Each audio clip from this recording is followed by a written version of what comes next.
Went on a date solely because the guy had a fucked up sense of humor. I told him maybe, when he asked for the date, and my message sent at 9:11 p.m. He was a brown dude named Ahmed. He proceeded to make a 9/11 joke. I loved it, and changed my maybe to a definitely. Now, I'm not completely innocent. I ignored some killer red flags. The dude was nice, but within 5 minutes of us meeting up on a street and walking to the bar together, he was saying he was a chronic weed smoker and making hints like, "I have cash and I think I smell a dispensary nearby," despite me making it very clear that I like to remain sober-minded on dates. I intended on having a beer with him, maybe two. I played dumb to his hints and walked fast to the bar. He allowed me to stay in my 2-drink limit after some very normal small talk. We didn't have many common interests, but he was nice, talkative, and allowed me to ask many questions about him and his worldviews, which I enjoy. I like learning about people. He was also very, very funny. He just seemed like a kind dude trying to make it in a foreign country. I made it very clear to him that I, as a woman, like to pay for my half of a bill. I don't allow myself to be paid for until I'm in a committed relationship, at which point I'll pay for some full bills and let my partner take some full bills. This is so the first date feels evenly split and nobody's paying for anyone's time. He said he understood. He takes advantage of me going to the bar to get my second drink to flag a waitress over and take care of the full bill. I get why he thinks this was romantic, but I made myself very clear on my preferences. He said he understood. I was annoyed, but he said there was a cool place he wanted to show me, and I agreed, on the premise that I could text a friend saying where we were going. He says it's a few minutes drive out of the city, and gives me a general ballpark area. He drives me and it's a long drive. I update my friend that we are past the general area he had previously specified, and I may need help, but I'm not sure yet. It's a lake, and he wants to do stargazing. Alright, there are some other couples around. I feel safe-ish due to the bystander effect.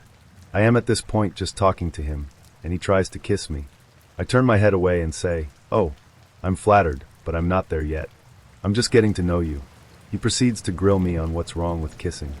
I say I just don't kiss on first dates. He says he understands, then 5 minutes into a new conversation, kisses me on the cheek. I proceed to put him on blast. He is confused. He says that wasn't a kiss. I ask him what he would describe what he just did to my cheek with his lips. Would he not call that a kiss on the cheek? He says he would, and he's sorry. At this point I hate him furiously, and I just want to play it cool so he'll drive me home and not leave me in the middle of nowhere with no service. He suddenly grabs my face, forcibly kisses me, and then gives me some condescending "see? That wasn't so bad. It's not a big deal" kind of response. I play it cool and casual, so he gives me a ride home. Thank God he does. Thank God I don't get any more hurt or violated than an unwanted kiss. On the way home, he gets me to plug in my phone into his AUX cable and play some music, then gives me shit for my taste in music. All the while I feel obligated to lead him on just so he doesn't dump me out of the car. The dude seriously wanted a second date after that disaster. I hope someone has cut his lips off by now. This guy looked really cute in his photos. We talked a few times on the app, and he knew where I worked and the neighborhood I lived in. One night he told me he was at my workplace and asked if he could bring me coffee. I told him that I wasn't allowed to have visitors. Then he asked if I could hang out after work. I told him maybe we could grab drinks or something if he was still in the area, but I didn't get off until 12:30 and would probably be pretty tired, so another night would be better. Around 12:45 he texted me and asked if I still want to hang out. I texted him back that I was pretty tired and I was just going to go home, shower, and go to bed. About 15 minutes later he texted back, "Okay, I'm in your neighborhood, but I guess I'll go back home." That should have been a red flag, but for some reason I felt bad that this guy had driven out to my neighborhood and I was ditching him. Plus, like I said, he was really cute. So I told him I could be ready in 15 minutes and proceeded to meet him outside. He started driving and driving and driving. After about 10 minutes I asked him where we were going, and he told me that he was house sitting for his parents and was going to bring me to their place 40 minutes away so we could watch movies and sleep and then get breakfast in the morning. I probably should have asked him to bring me home at that point, but I figured we were already so far, and from talking to him up to that point, he seemed pretty fun and chill. We got to his parents' house and went inside. It was covered in religious things, so I asked him if his family was pretty religious, and he just responded, "Yeah, kind of." There were also these really weird amateur paintings of dogs hung in the living room. So we went to his bedroom where he had a giant TV set up and he put a movie on. Since I was wearing jeans, I took them off and got into bed to watch the movie with him. This becomes important later. We talked for a bit and cuddled and started making out as one does with a Tinder date. But I had previously told him I didn't want to do anything more than that, and he had agreed. We started talking and asking each other questions, and it came out that his dad is actually a pastor, and he's a 24-year-old virgin saving himself for marriage, but he likes to do everything else. He then told me about one time when a girl gave him a handjob on a bench outside the Magic Kingdom and described it as, "I was exploding as the fireworks were exploding." It was so hard to keep a straight face. Then he tried to move on to more than making out, and when I refused, he responded, "But you took your pants off. I know you want it." I politely declined again, went to sleep, and he took me home in the morning. Later on, he sent me a pretty rude text about how I shouldn't hook up with people if I have issues. Matched with this girl on Tinder. I get very few matches, and most don't reply. So my standard is very low. Matched this girl with an interesting bio but very few pictures, and even then, couldn't quite tell what she looked like. Either way, I'm happy she actually answered me. Have a decent conversation over a few days. She says she finishes work late, and she works near where I work. So I ask if she wants a lift home. We can make it like a prelude to a date. She seems to think it's a good idea. Tells me she lives near me, so it's all good. Comes that night. Late evening, said she'd meet me by the train station, but she wasn't able to use her phone away from Wi-Fi. No credit. So she'll meet me by the station at this time. First massive hint or something being up. I ignore it, so I am waiting by the station. She's late. Well, technically doesn't show up. I wait 20 minutes, get a message. I couldn't see you, so I took the train. I was the only car in the car park, right by the entrance, lights on. No way she didn't see me. But she agreed to turn back. So she comes back. I notice she is not at all what I expected. Well, she had no valid pictures to start with. She looked far younger than her stated age of 21. I was 23 at the time. She gets in the car. Seems nervous, understandably. So try ask her about her day, how was work, what she does at work. She is very withdrawn. Why do you want to know? Doesn't tell me the exact address of where she lives. Just gives me very broad directions. Doesn't know the city at all. I think it's this way. I want to get rid of this girl. I am not liking her vibe at all. I felt like I was on Catch a Predator or something. So I firmly said to her to give me her address, otherwise I'm taking her to the nearest train station and leaving her there. She finally gives me the address. She live in nowhere near me, was opposite end of the city from me. She calls her mum and says she's on her way home. The rest of the drive was weird. She kept asking me if I do this often. If this was weird for me. Sorry she was so weird. I was nice, but I was very eager to get rid of this girl. I get to her address and she says, "Stop here, there is my mum there." Her mum was standing by the bus stop waiting for her. At this point, I was expecting police to jump out the bushes with Chris Hansen. But it didn't happen. I went home and didn't use Tinder for a long time. I've shared these stories before on a similar thread, but still fitting and still the worst. First, I was asked to go get sushi by a guy from Tinder. He seemed really nice and pretty funny, so I agreed to go out. I had the remnants of a relatively bad cold, so I was coughing but felt enough better to go. So the guy shows up 15 minutes late, and at this point I'm like, oh whatever, these things happen, and he'd recommended a sushi place, so I thought okay, I can do sushi. So he finally shows up, and we get a booth and sit across from each other. He tells me we're going to split a bunch of rolls instead of ordering for ourselves. A little weird, but whatever. After about 10 minutes, he switches sides of the table and sits next to me. We're making small talk, and it's kind of awkward, and he suddenly is like, I like sitting next to people not across, and moves over and blocks me into the booth. It went downhill from there. I put up my hair at one point, and he got in a fight with me that ran something like this. I put my hair up him. Does it make you feel more confident to put your hair up? Me no, I just wanted to put it up him. Well, I liked it down me. Well, I wanted it out of my face him. Yeah, push back at me, argue with me about your hair. I liked it down. I fell silent. He also read my palm midway through dinner. He says, "This line is very strong. This means you stick to the rules. You're not a rule breaker. When was the last time you broke a rule?" Me, I don't know him. Come on, you've broken a rule at least once. When was the last time? Me, I don't know what the last rule I broke was. Him, are you a virgin, Latin gal? Dinner came, and he tried to use my soy sauce instead of getting his own thing of it. I had to defend it and be like, I'm sick, I don't want to get you sick. After a certain point it started getting really awkward, so I ended up just trying to chat about anything I could come up with incessantly, so he wouldn't have time to ask awkward questions. That thing I stumbled upon, unsurprisingly, was dance. My hobby is competitive ballroom dance. I'm about 99% sure I came off like I was totally in love with my dance coach because I said an awful lot about him, because it was what I could come up with to say. He tried to ask me about this other couple at a table, and he's like, do you think they're on their first date too? And I'm like, I don't know and I don't much care. And he's like, tell me what you think. I just want to know. I'm like, I really don't want to talk about them. Anyway, they might hear us, it's weird. He says, come on, let's make up a story about them.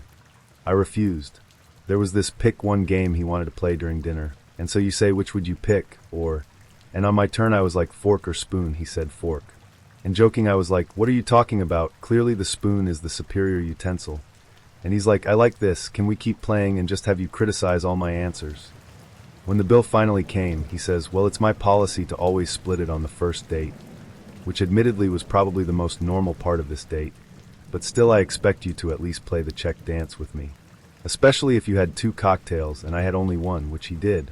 I will always offer to split it once you offer to pay. If you take me up on it, I won't be offended. But if you tell me I'm splitting it, I feel like I'm not worth buying dinner for. Then in the parking lot, he got in a fight with me about not giving him a kiss goodnight. I agreed to a hug, had my cold as an excuse to not kiss him. Ultimately, he argued so much I ended up giving in and kissing him on the cheek because I thought it would get him off my back. Then he started fighting me about kissing him on the lips. And I was like, I'm done here, have a nice night, and got at my car and drove away. Unsurprisingly, it was both our first and last date. He did ask me on a second date, but I just never responded, not worth it. It was so bad. Second, I had this first date with a guy who seemed great, charming and funny. We had a really nice time. He walks me to my car and asks me if I want to go on a second date, and I agree. He immediately starts grabbing my ass and shoving his tongue down my throat. In what world does agreeing to a second date suddenly give you rights to touch me? Especially given you haven't even held hands with me all night. Since I already agreed to the second date, I felt bad backing out, so when he made plans I went. But on the second date, he says after dinner, how much do you make? I'm thinking this is an awful question for a second date, but reply, last year I topped out just over $50,000. Response, is that before or after taxes? I'm like, before. He says, well, I am an engineer and make $76,000 per year, and I don't think I could live on your salary. That was the last date. This especially ticked me off given that he made me split dinner on the first date. Does OkCupid count? Here's an excerpt from my first OKC date. Well, so, it's weird, you know. You talk to someone for a minute. She seems cool, nothing special but cool enough. She looks cute from her pics. You think, well, why not? The fuck am I doing on here if not going out with the PPL who I meet? So you ask her out. She's super into it. Feels good. She stresses that she just wants to chill. I say Monday's the earliest I can do it. She says great, that'll be real chill. You talk a little less as the days go by, tension building. You start to talk specifics of what to do and where to go. She explains she doesn't drive. I mean, yeah, okay, that's not a problem, I guess.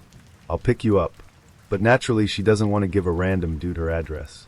Totally understand. She gives a random street corner to pick her up on. Yeah, okay, I get it.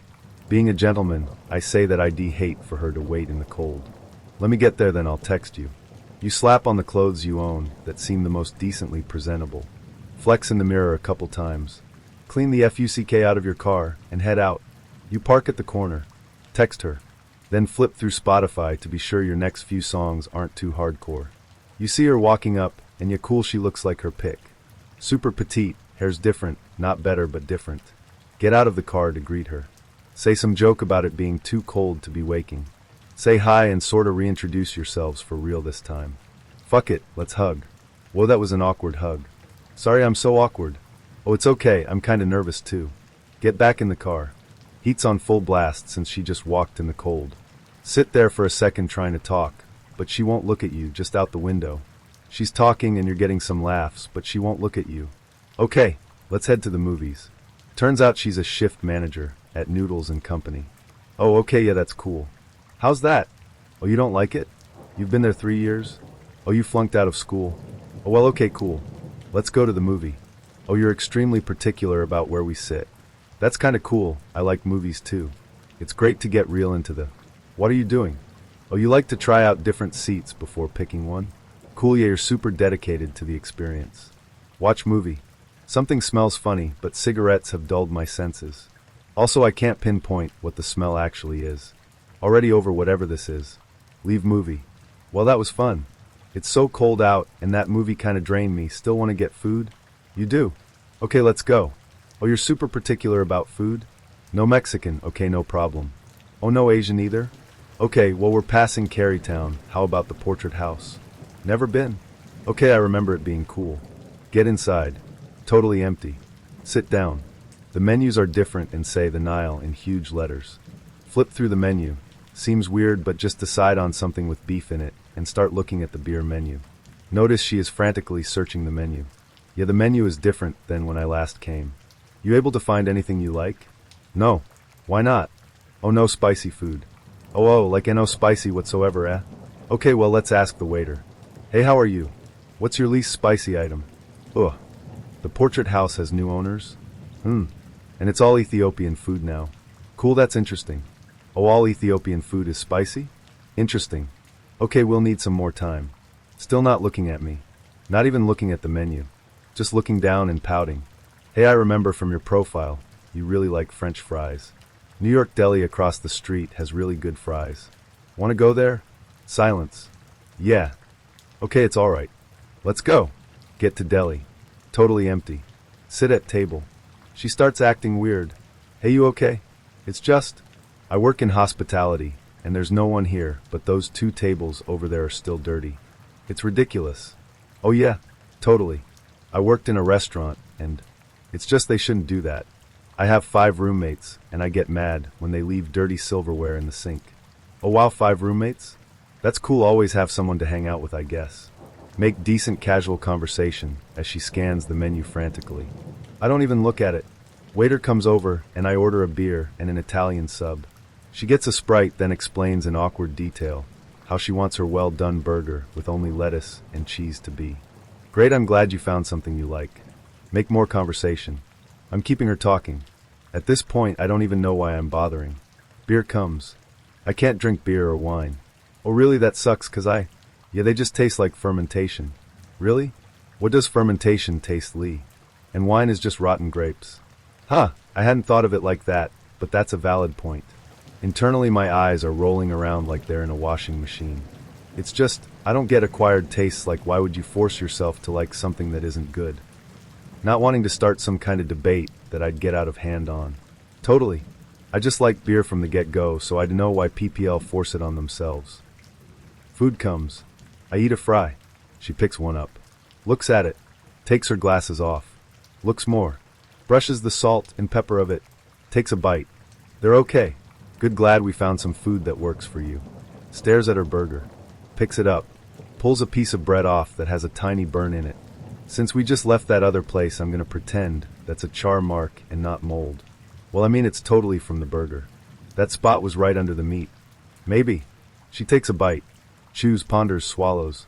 Too salty. Take a huge gulp of beer. Ask her about her family. She talks about her dad a lot. Ask her what her dad does. She dodges the question. She talks about her cats a bunch. 2 cats. They stay in her room. Don't you have 5 roommates? Yeah, but me and my babies stay in my room away from everyone. Cool, cool. Silence. Don't even care. She sniffs the air. I just gotta say, something in here smells like cat piss, and I would know. Oh, it does. Is that what I was smelling? Is it constant or like when the waiter comes by? Constant. That's weird. Let me get the check. Check, please. Yeah, 2 boxes. It's cool, whatever, just run the card. Here. Go, go, go. Drive back listening to the horrors of working with noodles. Definite cat piss smell filling the car. Park at her place and chuckle, wondering how she'll handle this. She immediately opens the door, but sits there looking at the ground. Exchange pleasantries. Ask her about the movie and food. She's very thankful to either me, or maybe the ground, I can't tell. She says she'll text me with other thoughts on the movie, and maybe we can do this again sometime. Cool, cool. She gets out and shuts the door. literally out of sheer instinct drive away extremely quickly. Realizing now that that probably was obvious. Go grab beer and cigarettes. Smoke and drink one down outside your apartment while laughing at the sordid state of affairs you find yourself in. Phew, it was good to get that out. First week on Tinder, and I matched with this dime. And when I say dime, I mean her Tinder pictures could make grown men cry. Let's call her Molly. Molly and I texted for about 2 to 3 weeks. We'd talk about random stuff, flirt with each other, but never anything sexual. During that time we also texted about trying to hang out, but were unable to do so due to our extremely different schedules. Usually after a couple times of trying to coordinate plans with someone new with no results, I would normally just give up and stop trying to force it, because it's just not meant to be, as cheesy as that sounds. But for this girl, I would have eaten Skittles out of her asshole. And she was a pretty good conversationalist via text messages, too. Anyways, after about 3 weeks we both have a Friday night available, for which I told her I'd take her out for dinner and drinks, so that we could finally meet in person and get to know each other. I chose this new bar/restaurant that opened up downtown that's pretty chill and has some bomb-ass craft beer and food. She told me she loves craft beer. Worked out pretty nicely too, since we lived about half an hour from each other and downtown was right between us. So earlier that evening I do my pre-date routine. Workout, sauna, steam room, shave, shower. I then head downtown full of excitement like a fat kid at a cake buffet. When I got there I texted her and went inside. I looked around for her when I felt my phone vibrate from her replying that she will be there in 5 minutes. So I sat down at the bar, ordered a beer and waited. About 5 minutes later, I am drinking my beer and scrolling through Instagram on my phone when I feel a tap on my right shoulder. I eagerly turn my head around to see a girl who looked like her favorite class in high school was lunch. This girl is about 5 feet 11 inches and 260 pounds. I am 6'5" and 215 for reference. Hi, I'm Molly. It's nice to finally meet you. She sticks her hand out as if to shake mine, and I reflexively stick my hand out and we shake hands, and she then proceeds to sit down next to me. At this point, I'm more confused than a chameleon in a bag of Skittles. Those next 10-ish seconds were the longest in my life. I looked at her, and my brain could recognize her mouth moving, but I could not hear anything she was saying over the deafening white noise of my shock. Next thing I know, I blurt out, "What the fuck," in a calm but stern manner. To make a long story short, over the next 10 minutes, she told me that she was sorry, and she thought guys wouldn't swipe right on her if they saw real pictures, but the conversations we had were all her. She said once I'd get to know her, I'd see that she was really fun. I calmly made it clear to her I thought what she did was not cool, and I was intensely disappointed. In the end, I decided our text conversations were pretty entertaining, and I also feel kinda bad for this girl, and I didn't want to be an asshole and leave her right there. So I chose to make the best out of a shitty situation and let it go. We ate, we drank, we laughed. At the end of the night, we walked back to our cars and I told her the whole "I had fun, have a good night, drive safe" kind of thing. She told me she had some good wine back at her place. At some point during the night I told her that I never really drank wine, but was just getting into it over the past month or so. I respectfully declined and made some excuse about having to go to the farmer's market with my sister in the morning. That night, and every damn night since then, she has been sending me naked pictures on Snapchat. They are terrifying, but for some reason I can't stop opening them. Ugh, I have one and I wish I didn't. So I talked to this guy for a while. I was still very new to online dating and hadn't learned a few of the basic rules yet, like meeting for just coffee on the first date. Anyway, he seemed pretty normal when we spoke, and he told me he was also an accountant like me. He invited me out for dinner and a movie, and I thought sure, why not? So he picks me up from my place. Second no-no. That's a mistake I'll never make again. And I swear before we even leave my street I realize he's a bit weird, and I'm not really keen at all. Whatever, I'm here now, so may as well get dinner and sit through a movie.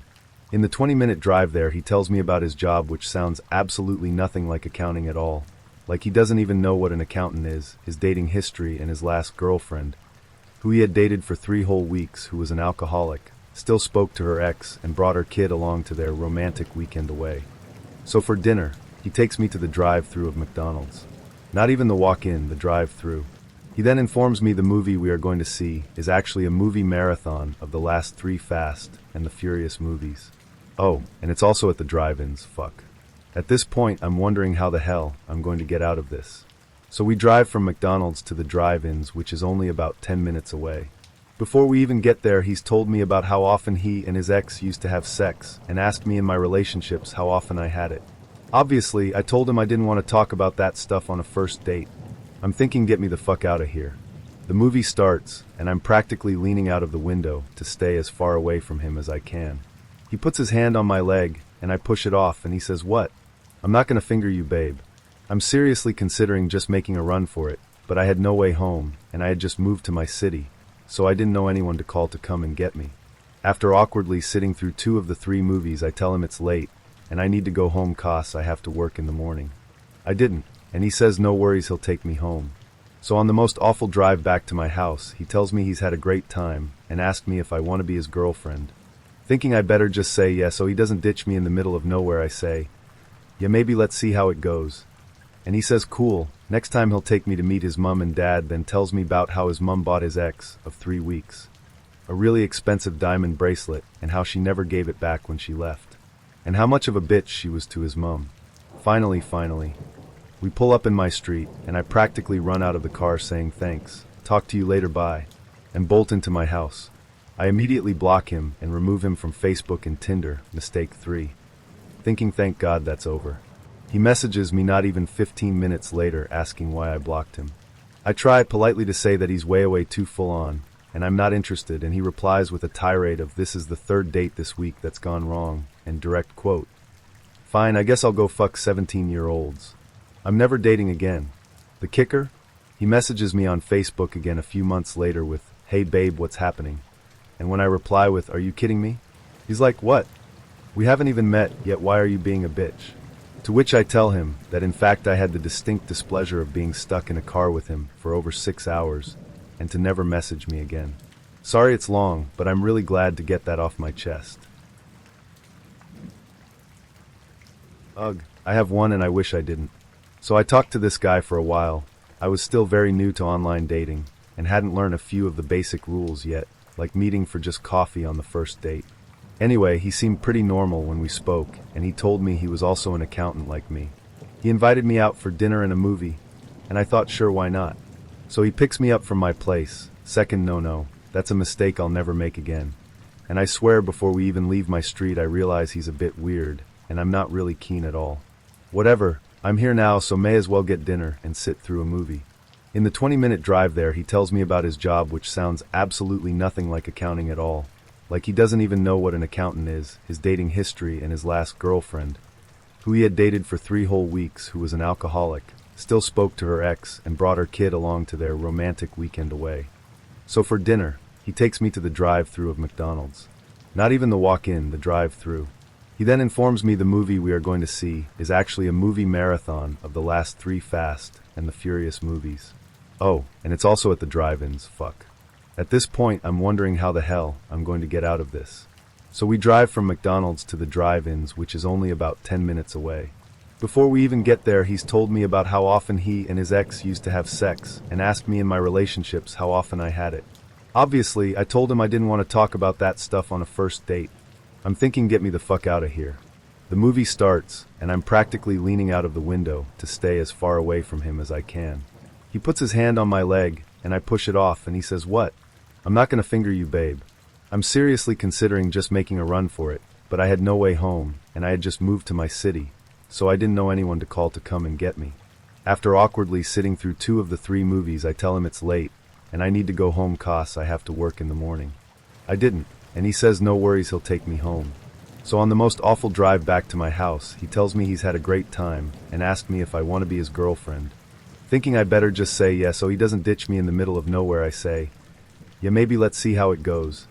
And he says cool, next time he'll take me to meet his mom and dad, then tells me about how his mom bought his ex of 3 weeks a really expensive diamond bracelet, and how she never gave it back when she left, and how much of a bitch she was to his mom. Finally, we pull up in my street, and I practically run out of the car saying thanks, talk to you later, bye, and bolt into my house. I immediately block him and remove him from Facebook and Tinder, mistake 3. Thinking thank God that's over. He messages me not even 15 minutes later asking why I blocked him. I try politely to say that he's way too full on, and I'm not interested, and he replies with a tirade of "this is the third date this week that's gone wrong," and direct quote, "Fine, I guess I'll go fuck 17-year-olds. I'm never dating again." The kicker? He messages me on Facebook again a few months later with, "Hey babe, what's happening?" And when I reply with, "Are you kidding me?" he's like, "What? We haven't even met, yet why are you being a bitch?" To which I tell him that in fact I had the distinct displeasure of being stuck in a car with him for over 6 hours, and to never message me again. Sorry it's long, but I'm really glad to get that off my chest. Hit me up on Tinder, and we quickly exchanged numbers. After numerous Snapchats and 3 hours have passed, she asked to meet up at an IHOP parking lot, an hour away. It was 2 a.m. at the time, and I had nothing else going on for the rest of the night, so I decided I'd give it a shot. I knew from the Snapchats that she wasn't a petite girl by any means, but I figured I'd give it a shot. It wasn't my first Tinder date, but this one was certainly the quickest first message to meet up I've had. On my hour drive over to IHOP, she informs me she brought her friend along to make sure I wasn't going to rape or hack up her body. Turned me off a little bit, because I assumed she would be a major obstacle for my ultimate goal for that night. So I finally pull into the parking lot, and I see her and her friend leaning up against the hood of their car. I'd be lying if I said she was under 200 pounds in all of her 5 feet 1 inch frame. I circled the building a couple times, trying to talk myself into leaving, but I had just driven an hour at 2 a.m. I wasn't going to just turn around and head back home, no way. So I parked next to them after just giving myself the pep talk of my adult life. We exchange formalities, and I get introduced to her friend. I understand strength in numbers, but the guy wasn't stopping me from doing anything malicious if that was my intent. He was about 5 feet 6 inches, 130 pounds. I'm 6 feet 2 inches, 210 pounds. He pretty much just looks at me and gets back in his car, and the ogre and myself make some awkward small talk outside of the car for a little while. So I get to the point of the conversation where things start getting heated. She initially asked me to make out with her in the back seat of her car, where her friend is sitting in the passenger seat. I shot that down real quick. She wasn't comfortable getting into my car for whatever reason. After she declined my request for my car, she wouldn't have fit anyway. At the time I was driving an Acura RSX. She invites me back to her brother's house where she is currently living. Instant red flag for me. I ask what's wrong with my car. She said she doesn't too and to stop pressing it, lol. I had to run so many different scenarios in my head before I could give her an answer. In the parking lot she started feeling me up, talking dirty in my ear, anything she could to convince me to come home with her. I was lucky enough to think with my brain instead of my dick and turned down her offer. Needless to say, she was livid that I could turn her down. I quickly got back in my car and left before she could say anything else. I think my favorite part of the story was the text I got about 10 minutes after I left. "You could have been balls deep in my pussy right now," and she sent me pictures of the most vile vagina I've seen in my life. I won. So this was like 9 years ago, so before a lot of these online dating things. So believe it or not, we actually met on Xbox Live. And coincidentally, she lived like 45 minutes away from me. I was 19 at the time, she said she was 16, and she was hot, so I never much questioned things. We hit it off right away when we met online, when I was dicking around with one of my friends. So since we hit it off, we continued talking. It got along even better, video chats and whatnot. Finally, I get some free time, and my friend and I agree to meet up with her where she lives. We meet up, all 3 of us go out to a movie, I kiss her goodnight, we go on our way. We continue talking like normal, find time again in about a month, and this time my friend brings his girlfriend, and we have kind of a double date with a movie again. On the way back to her place, we basically devoured each other in the back seat of my friend's car. His girlfriend actually made an annoyed comment to me about it on the way back home, once we dropped her off. Anyway, time goes on, and about 3 weeks later she tells me it's her birthday. So I'm look, cool, you're turning 17 then? I'll see if we can do something. That's when she drops the bombshell. Actually, I'm turning 16. And the second she said that, it was like someone tied an anchor to my heart. I had a mini freak out in my head, but eventually managed to play it off with mild annoyance for her lying to me. I mean, she was hot. Drifting past our year-long relationship, which started a few months after that, and which I think only lasted so long because she liked having an older boyfriend to show off to her friends. We stayed friends after our breakup. About 2 years later we met up twice, and the second time when I was driving her back home we stopped off for some breakfast, and sat down at some breakfast place I can't recall. We started talking about the old days. We both had moved past each other, so it was more like just laughing about good times we had. And eventually she drops on me. I think my favorite part of our relationship was the fact that I could have ruined your life if I wanted to. And she was not even close to the craziest ex I've ever had. It had been a while since I last had gotten some, so I tried Tinder to get some luck. Almost immediately I got a match. She lived 2 hours away, but was DTF, and that's a drive my dick was willing to take. We talk for a bit, and we exchange a few photos and decide to meet. I pick her up and immediately start noticing that something is off. She asks me to go to a coffee shop so we can talk before I intend to pound her into oblivion. She gets a triple shot espresso and downs it in seconds. She recommended we go to an abandoned cornfield and bone in my car. So she starts kissing me, and she's going at it like a Labrador. At one point she even licks the outside of my lips and my cheek, which made me slightly uncomfortable. I thought, fuck it, I may get my dick wet even if this girl is a freak. So we're both naked, I'm pounding away for what feels like forever, and after 20 minutes she's already finished, and I'm trying very, very hard to get there. But for some reason I can't. She tries going down on me, and hurricanes on my dick, teeth and all, grinding up my shaft. I ask her to hop back on so we can keep going. Right in the middle of reverse cowgirl, I hear a knock. I look to my left, and there's this scraggly old man with a double barrel tapping on my window. She doesn't hop off, but covers her chest as this man signals me to roll down my window. Considering he looks like a pissed-off hillbilly, and he has a shotgun, I oblige. The next thing that I hear rocked me to my soul, and I will never forget what he says. He cackles out with a serious face and a slow southern drawl. This ain't no lover's lane. I start stammering an apology and push this crazy chick who is unfazed off of my dick, hop into the driver's seat, and floor it out of that cornfield. She just quits talking to me at that point, puts her clothes on, and just stares out the window while I'm going 60 down a gravel road in nothing but a white t-shirt and a soggy condom on my limp dick. We stop by some abandoned shack, and I clean up while she continues to stare out the window. When I get back in, she tells me to drop her off at the DQ down the road. I'm happy to oblige and very politely kick her the fuck out of my car. She throws a $20 at me on her way out the door, goes to the garbage can and just vomits a torrent or brown-yellow puke all over the sidewalk and the side of the can. I nope the fuck out of there, confused, blue-balled, and scared. I've never heard from her since then, and have never used Tinder after that. Oh, I'm super later to the Tinder Tales party, but I've got a good one, so hopefully someone sees this and gets a kick out of it.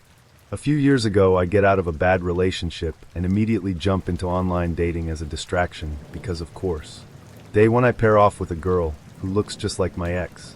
Bad sign, I know, but I can't help myself. She and I meet, and she's younger than I thought. Maybe 22, but she's bright and bubbly and fun.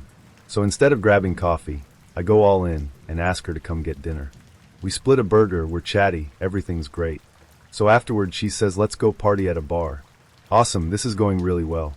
We walk next door, and I lay my card down, open a tab, and excuse myself to the restroom. I come back out and Tinder Girl has grabbed a booth, a couple of beers, and 6 shots. I asked, where did these come from?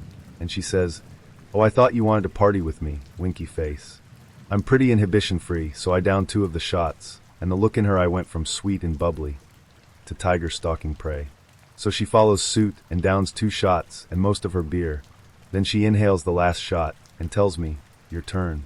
Now, I'm a 220 pounds guy. I can hang. She's a 100 pounds waif of a girl, but I didn't know what to expect. Sometimes the little ones can surprise you. Well, we order 2 more beers, and within 10 minutes she's surprising me. She presses up against me in the booth and starts undoing my belt buckle and shoves her hand into my pants. So at like 8 p.m. in a half-empty bar, this girl straddles me in a booth, facing the window, and starts kissing my neck and giving me a hand job. And I'm looking around and all eyes are on us. There are even smokers watching from outside. I pull her off of me and tell her this is way too much. Let's just bring it down a peg. And then she says to me, straight-faced, I've been with at least 200 other guys and nobody has ever told me no before. 200 guys?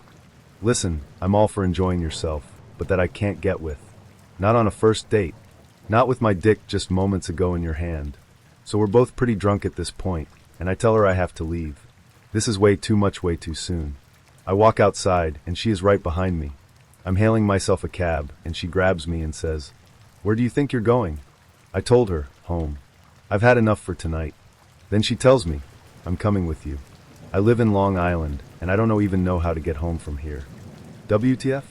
This girl came an hour and a half into the city on the train, and is now literally beyond taking care of herself. She's almost falling over, and now I feel responsible for her. There's no way I can just leave her here, although I'm sure she can find some other schmuck to fall for her shit. The problem with all of this is that my female friend Asterisk, not GF, is crashing at my place that night because she had a gig nearby early the next morning. So now I've got to bring this super drunk, super horny girl back to my place, after I promised my friend a nice quiet place to crash. Gah! So Tinder girl is blackout drunk in the cab, trying to grope at me whenever she comes to. Now I'm just swatting her away like a lovesick puppy. I get us into my place and crash into everything trying to get her onto the couch. Mind you, I'm drunker than I thought. I put Tinder girl down, and I lay on the other side of the couch. I have to assume my friend is woken up and can hear everything, but she doesn't come out into the living room to check. The girl is already snoring, and I close my eyes. And I go on to have a great dream about hooking up with my ex-GF, until I'm suddenly waking up in the pitch black, and the fucking drunk girl has my dick out and is jerking me off. I come to, and realize her clothes are completely off, and she's trying to climb on top of me. In any other situation I'd be psyched. But all I'm thinking about is the other 200 guys she's pulled this with, and no fucking way I'm letting her get me inside her. I had to fight her off even though half of me wants to just give in.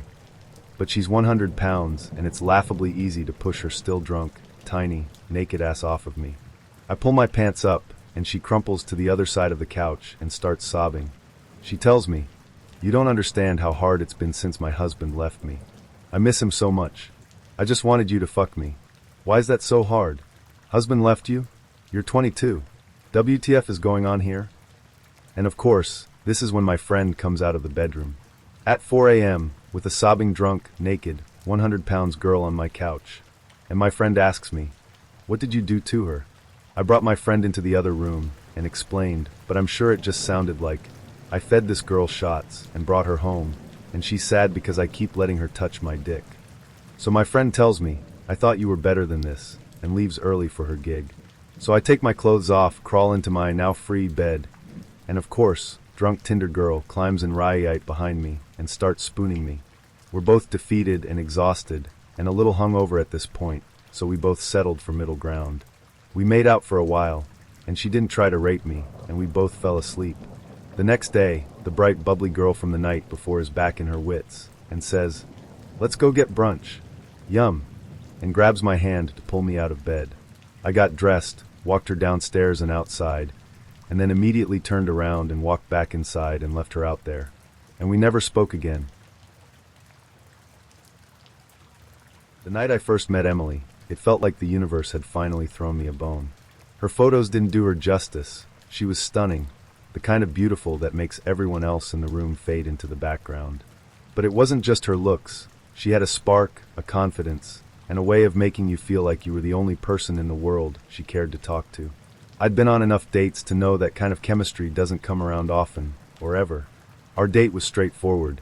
Dinner at a cozy little Italian spot, followed by a walk through the park. Nothing fancy, but it didn't need to be. The conversation flowed effortlessly, punctuated by her light, melodic laugh and the occasional shy smile that seemed out of place for someone so assured. By the time we said goodnight, I felt like I'd won the lottery. The next day, when she texted me inviting me to her friend's birthday party downtown, I didn't even hesitate. Sure, I had worked the next morning, but when she sweetened the deal by offering her place as a crash pad, I was sold. Call it what you will, naivety, optimism, or just plain bad judgment, but I was all in. The party was in full swing when we arrived. The bar was packed, music thumping just loud enough to make conversation a challenge, but not impossible. Emily introduced me to her circle of friends, a lively group that welcomed me with open arms. Drinks flowed freely, laughter filled the air, and for a moment I thought to myself, this is it. I could get used to this. Then, out of nowhere, the night took a sharp left turn. It started small, something I almost didn't notice. Emily's laugh grew a little too sharp, her smile a little too tight. She'd glance at me, then at her friends, her eyes narrowing in ways I couldn't quite decipher. I chalked it up to the alcohol, or maybe some inside joke I wasn't privy to. But then it escalated. One moment we were standing at the bar, her hand casually resting on my arm as we talked to one of her friends. The next, she was shouting. Not at me, not at anyone in particular, just shouting. A burst of anger that seemed to come out of nowhere. Heads turned, conversations stopped, and before I could piece together what the hell was happening, she stormed out of the bar. I just stood there, stunned. Her friends exchanged awkward glances, a few of them muttering under their breaths. One of them, a guy named Trent, leaned in and said, "You should probably go after her." I laughed. Not because it was funny, but because it was absurd. "It's our second date," I said, shaking my head. Trent nodded, a smirk tugging at his lips. "Fair enough." And that was that. The rest of the night passed in a blur. I stayed at the party, nursing a glass of water and chatting with her friends, who, to my surprise, seemed genuinely interested in getting to know me. There was no judgment, no awkwardness, just a group of people having a good time. By the time I made it back to Emily's place, she was nowhere to be found. Her car wasn't in the driveway, and the lights were off. I debated whether to text her, but something told me to just let it go. I crashed on her couch and left early the next morning, leaving a polite, "Thanks for the invite" text she never responded to. What happened next was unexpected, to say the least. Over the following weeks, I started getting texts from her friends, not Emily, but her friends.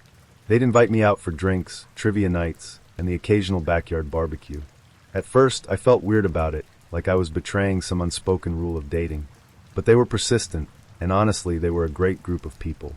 As for Emily, she faded into the background. I'd hear snippets of gossip here and there. Something about a new boyfriend, a falling out with one of the girls, a job change, but nothing concrete. One night, months after the party, I finally asked Trent about it. We were sitting around a fire pit in his backyard, beers in hand, when I said, "So, what's the deal with Emily? Does she ever talk about that night?" Trent chuckled, taking a long sip of his beer before answering. "Man, Emily's complicated. She has this thing where she expects people to chase after her. Like literally. She pulls that stunt all the time, storming off, making a scene. It's like a test or something." "A test?" I repeated, raising an eyebrow. "Yeah, she wants to see if you'll drop everything for her. If you'll prove you care enough to come running. It's exhausting." "Sounds like it," I said, shaking my head. Trent shrugged. "She's not a bad person, just a lot. Honestly, I think you dodged a bullet." As time went on, my connection to Emily's friends only grew stronger.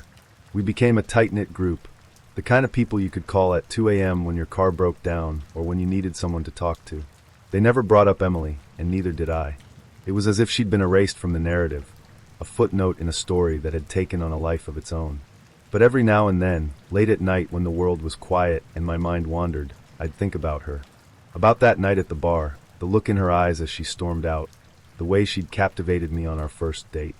I'd wonder what might have been if I'd chased after her, if I'd played along with her test.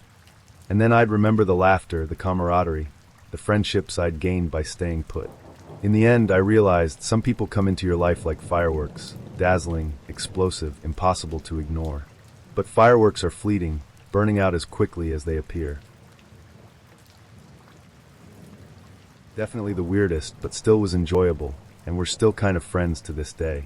So one night I just happened to be spending at home with a few beers and some video games when I get a new Tinder match from what looked like a 9 out of 10, and immediately I was skeptical. I'm not a bad-looking guy, but when this girl messaged first I had a feeling something was up.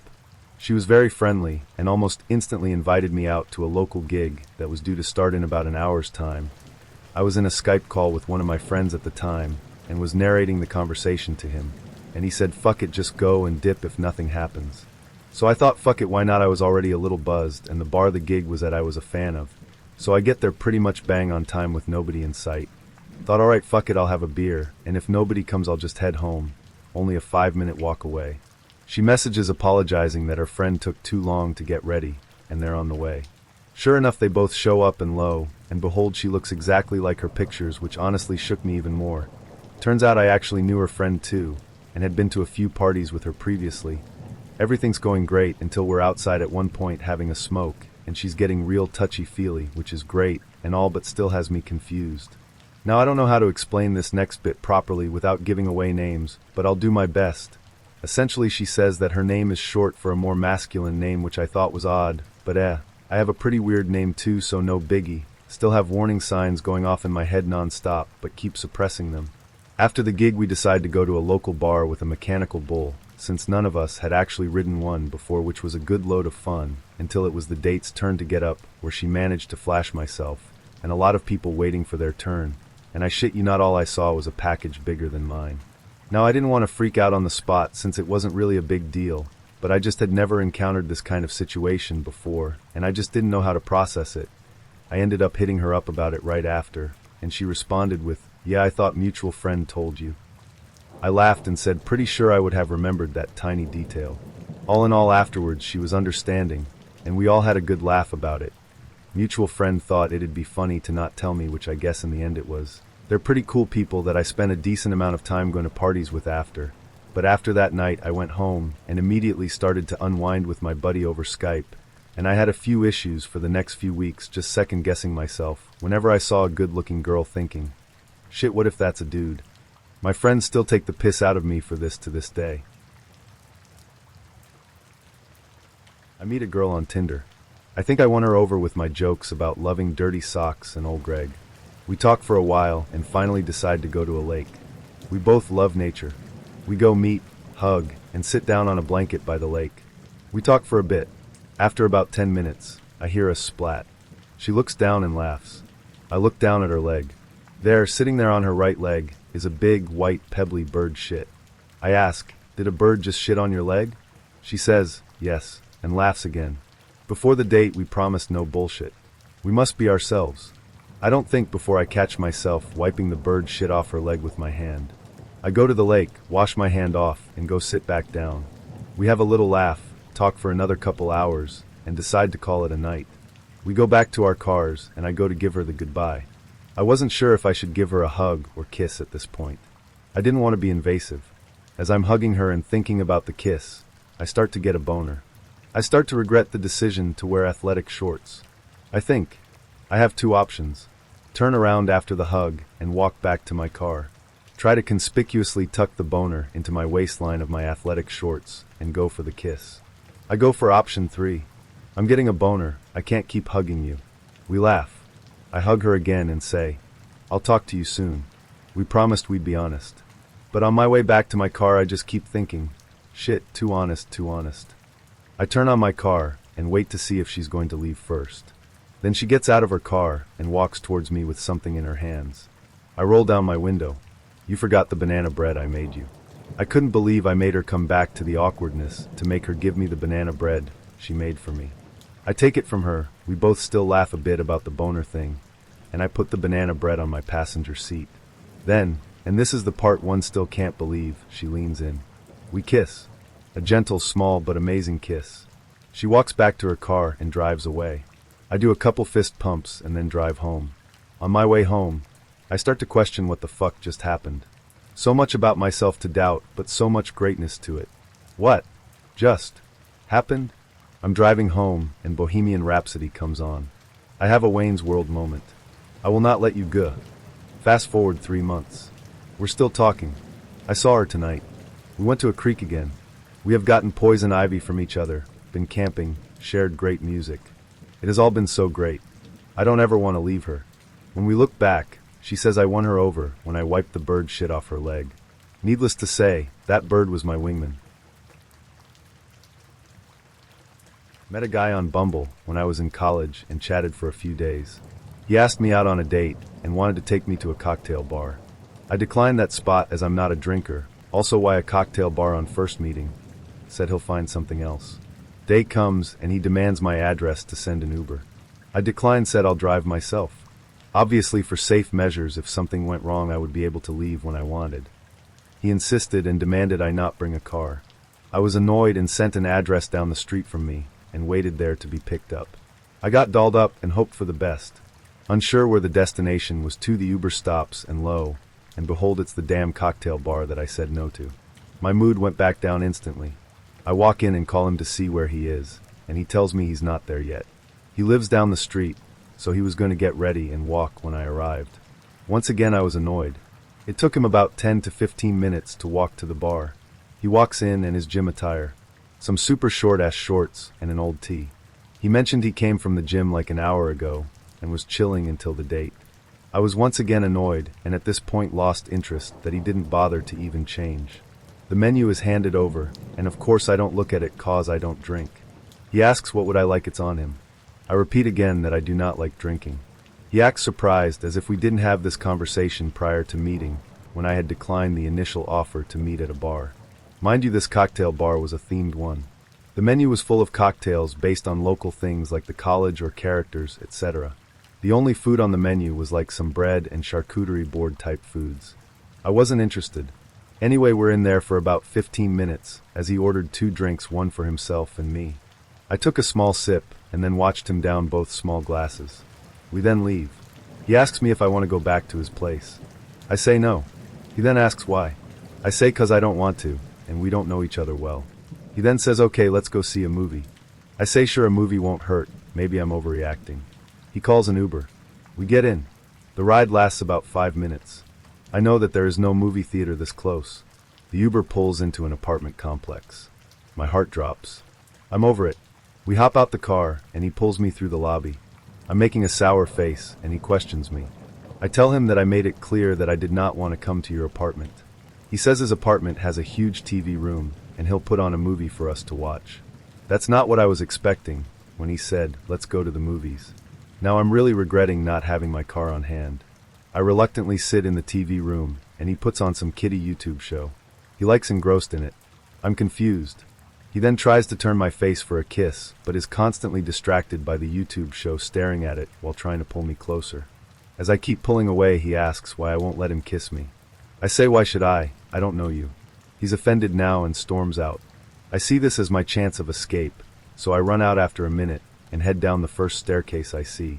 I run to the bottom and hide under the stairs before I leave. Since I'm unsure of my location, I wanted to see what's nearby and if I was near a bus stop or a restaurant to hide in. I wait about 5 minutes and he is blowing up my phone. I put it on D&D. I run out and immediately start heading towards my heaven. I make it down the street and I hear someone yelling. I don't turn around. There's lots of college kids being loud. Then I hear my name. Fuck me, bro. He runs UPS to me as I reach an intersection, so I have to stop. He like, where'd you go? Where are we walking right now? I'm like, I'm going home. He freaks out on me saying I should have told him I don't drink. I should have told him that I didn't want to come back to his apartment, which I did. He then says I called you and you didn't answer. Show me your phone right now. Did you block me? Show me your phone. Mind you, all of this is coming from a man I just met a few hours ago in person. I walk off only telling him that for starters I don't owe him anything, especially not access to my phone. And secondly, that he made me highly uncomfortable and I will not be seeing him again. I walk away for about 20 minutes to make sure he wasn't following me, and then I called an Uber back home. I went on Tinder and had plenty of dates, some bad, some good.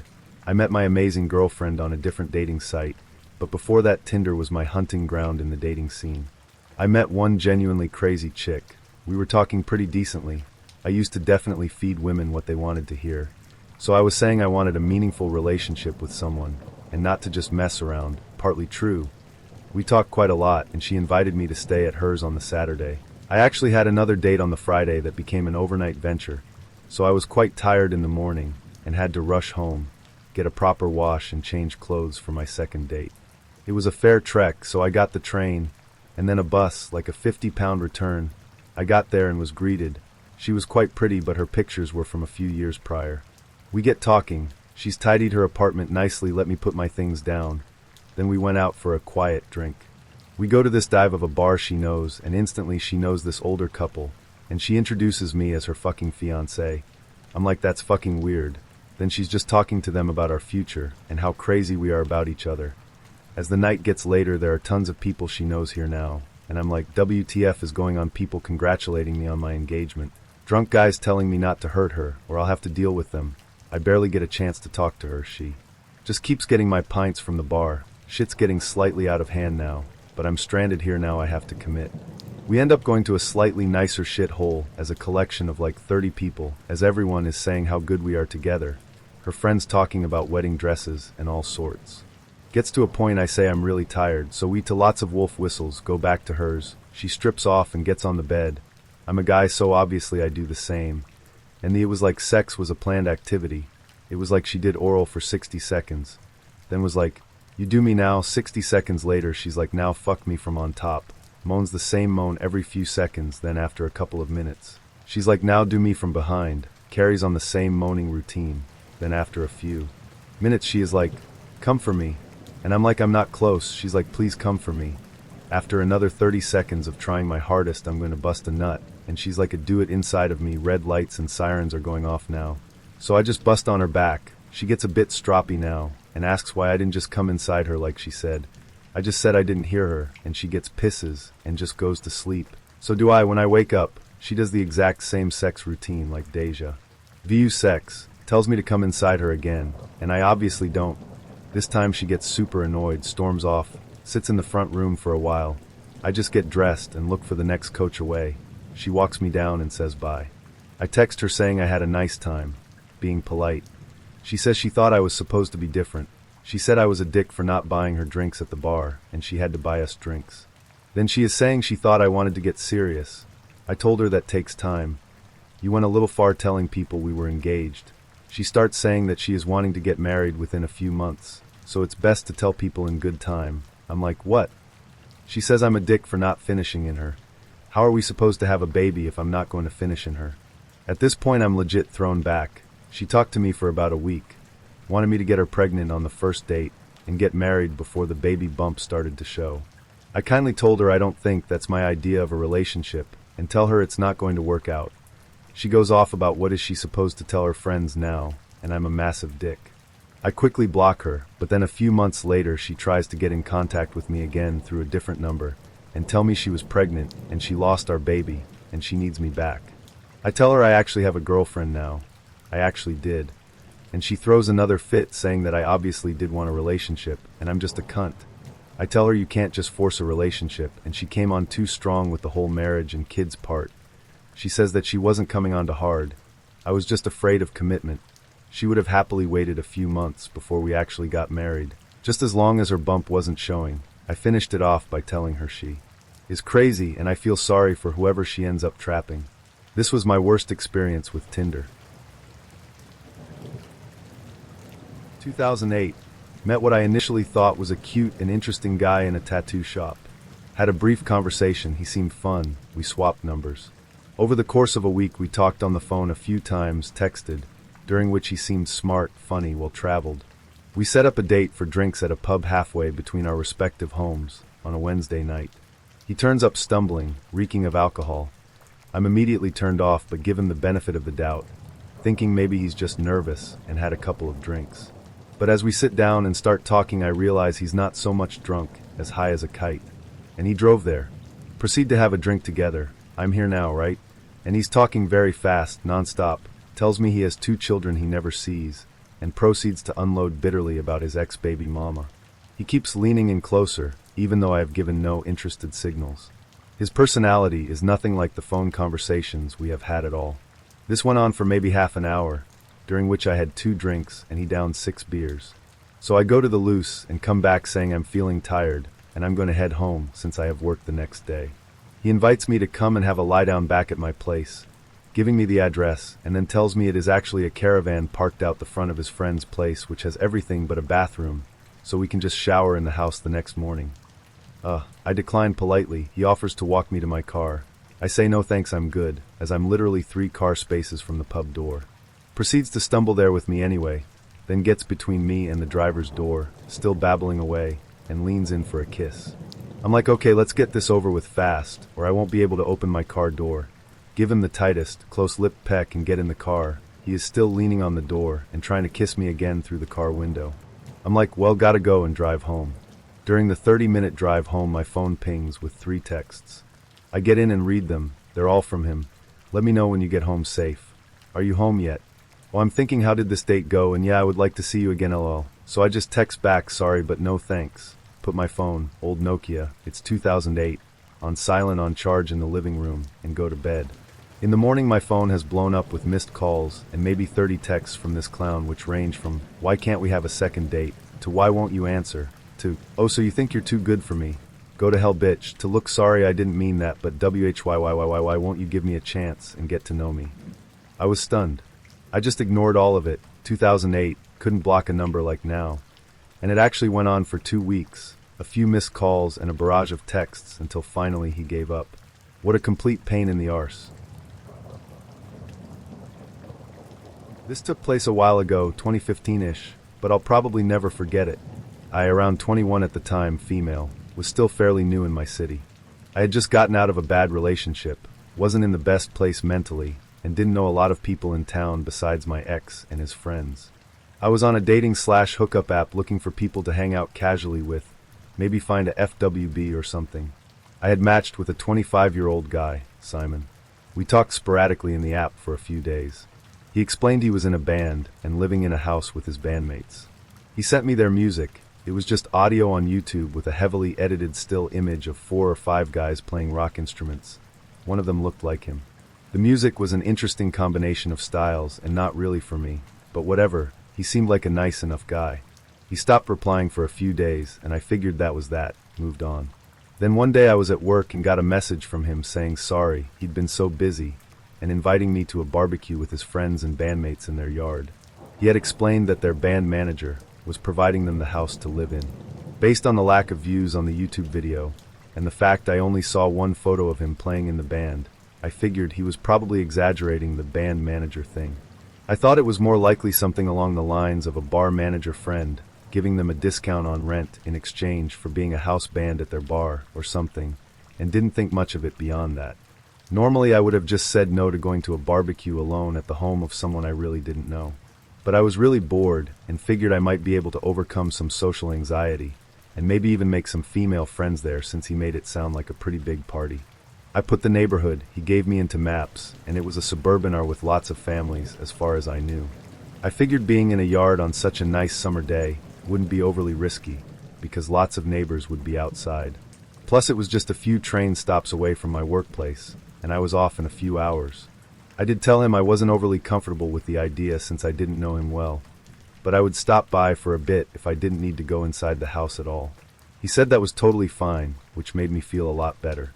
I even made sure to not drink anything for the rest of my shift, so I wouldn't be risking needing to go inside to use the bathroom. I was anxious about just showing up to a barbecue with people I didn't know at all, as he implied that the event was already underway. Plus I would have had a hard time finding a specific address from the backyard side. So I asked Simon if he could meet me at the train station since he said it was a quick walk anyway. He agreed to do that, and I let him know when I was leaving work and what time maps said the train would get to his station. I sent Simon a message to tell him that I had arrived at the train station around 5:30 after I looked around and couldn't find him. He told me he was running behind and to just start walking toward the neighborhood. I was about halfway across the massive train station parking lot when I saw him slowly wandering toward me. I recognized his clothes, wearing bell-bottoms when they were not common, especially for men, and long hair from far away, but up close his face looked pretty different from his photos. It might have been some heavy-duty editing, I don't even know, but he kinda looked like a different guy. Older looking than the 25-year-old guy in the photos by 5 to 10 years. Maybe used photos of his brother or something. I don't even know, it was before AI. This was the first real red flag, but I brushed it off.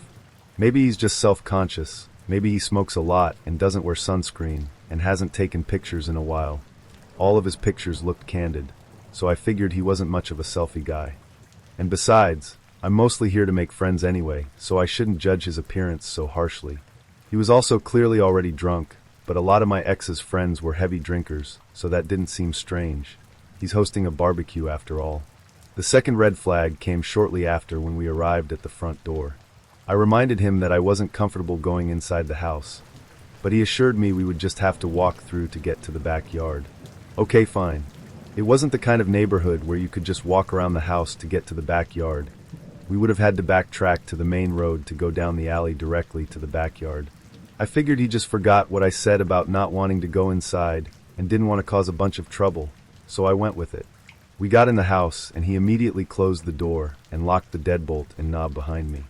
I didn't think that was too weird since nobody was hanging out inside, and a lot of people are just in the habit of locking the door when they come in, but it did still give me the heebie-jeebies for some reason.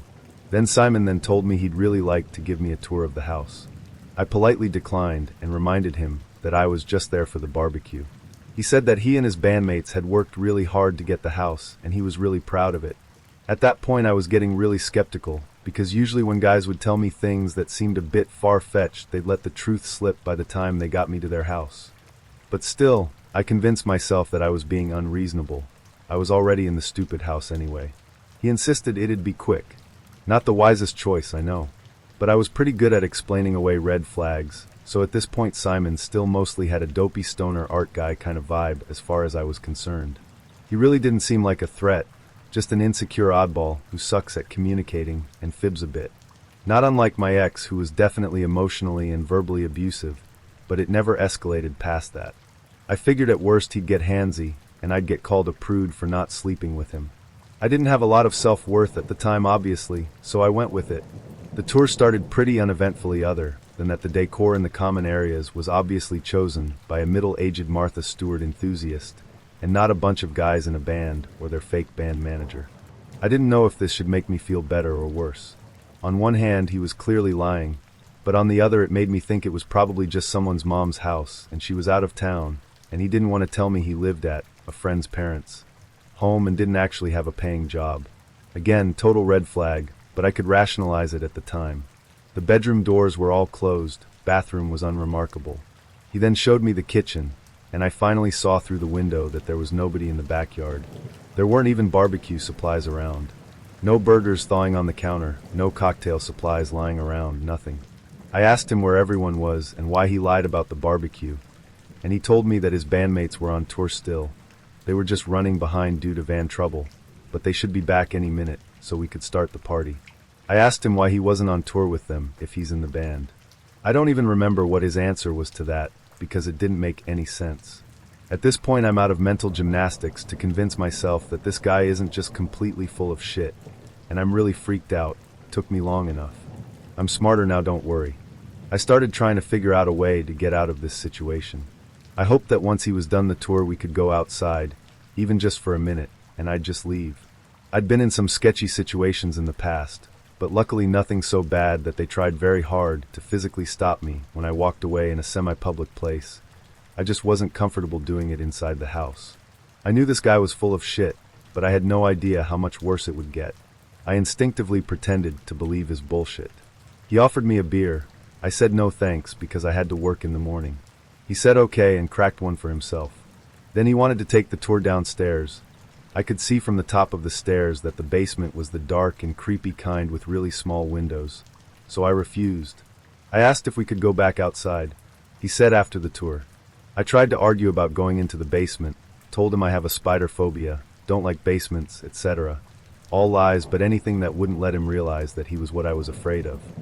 He started to get agitated about my reluctance, so I figured it would be better to just let him show me the damn basement, and then hopefully we could go outside, because I really didn't know what else to do.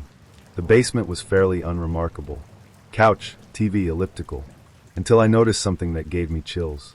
The house was probably built in the 1990s or late 80s at the absolute earliest, but I saw a door that looked just like the heavy, foam-lined door to the cold storage room in my grandma's house. The kind that only opened from the outside. It was just a smaller version of the big metal doors on commercial walk-in fridges. It looked really out of place in this house. I would absolutely not go anywhere near that door. He opened it and told me it was their soundproof music studio. I looked inside from a few meters away. It did indeed look soundproof. It was about the size of a bedroom, and I could see a few guitars and amps in it. Mattress toppers on the walls. No drum kit or recording equipment that I could see. He insisted I go inside to get a better look. He was standing outside the door motioning for me to go inside. Holy shit, the alarm bells are really going off now. At this point I realized I could totally die here if I'm not careful, and I turned around to run up the stairs. He closed the door and followed me, asking what's wrong, acting like I'm being all unreasonable for not wanting to see his soundproof music studio. So I'm realizing that this is a way sketchier situation than any of my ex's bullshit, and I'm freaked right out. At that point my main objective was getting out of the house. The front and back doors were both closed and locked, so if I tried to run, he'd be able to get to me before I could get the locks open. The bathroom did not have a window. The house had a convoluted floor plan that I wasn't familiar with, and he was much bigger than I am. He was the tall, lanky type, who can run fast even if they're out of shape and smoke a pack a day. I pretended that I was okay with hanging out with him in the hopes that he'd chill out a bit. We made small talk for a few minutes. He cracked another beer, and thankfully he calmed down.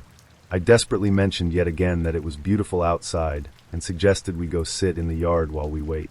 He said no and started to get agitated that I wanted to leave already. I told him that I could stay, but I'd just really like to smoke a cigarette. He told me that we could smoke cigarettes inside, and pointed to a cereal bowl full of cigarette butts. God damn it. We sat down at the table and lit some cigarettes. As he was smoking, he started rolling a joint, which he promptly lit as soon as his cig was done. He offered me some, and I said no thanks. He insisted, so I took the smallest puff I could. I'm a pretty seasoned weed smoker, but I pretended to cough excessively and told him I'm a novice, so that's more than enough for me. For a liar himself, he thankfully wasn't very good at picking up on the lies of others. After we smoked, he asked if I'd like to watch a movie until his bandmates get back.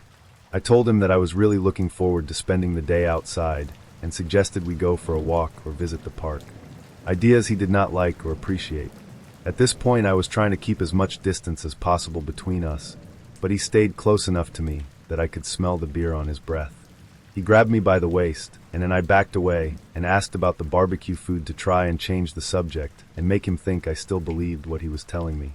He started to get angry again and sternly reiterated that his bandmates should be home any minute, and my anxiety was absolutely through the roof. I tried to calm him down again with generic small talk. Now I don't know how I got so lucky, but the next thing that happened might have saved me. Simon went to the fridge to get another beer and pulled out an empty box. At this point, he's getting even more pissed off than before, so I went out on a limb and suggested we go get some more beer for the party, because I was out of ideas. I was terrified that it would enrage him even more to suggest, once again, that we leave the house, but I had to try. Thankfully, though, his eyes lit up with the possibility that I could actually be down to drink with him, and he agreed. As we were walking to the liquor store, I still didn't really have a plan, because I was no longer comfortable just walking away from this fucking menace in this weirdly desolate suburb. But I was extremely relieved to be out of that house. I walked with him to the liquor store, and when we got there told him I didn't need to go inside if he was just going to go grab some beer. He insisted that I had to go inside. At that point I was so stressed and frazzled, I just went with him and hoped that a good opportunity to leave would arise. When we got inside the liquor store, he asked what kind of beer I wanted. I reminded him that I had to work tomorrow and didn't want to drink much. He demanded to know what kind of beer I wanted, so I just named the first one that came to mind.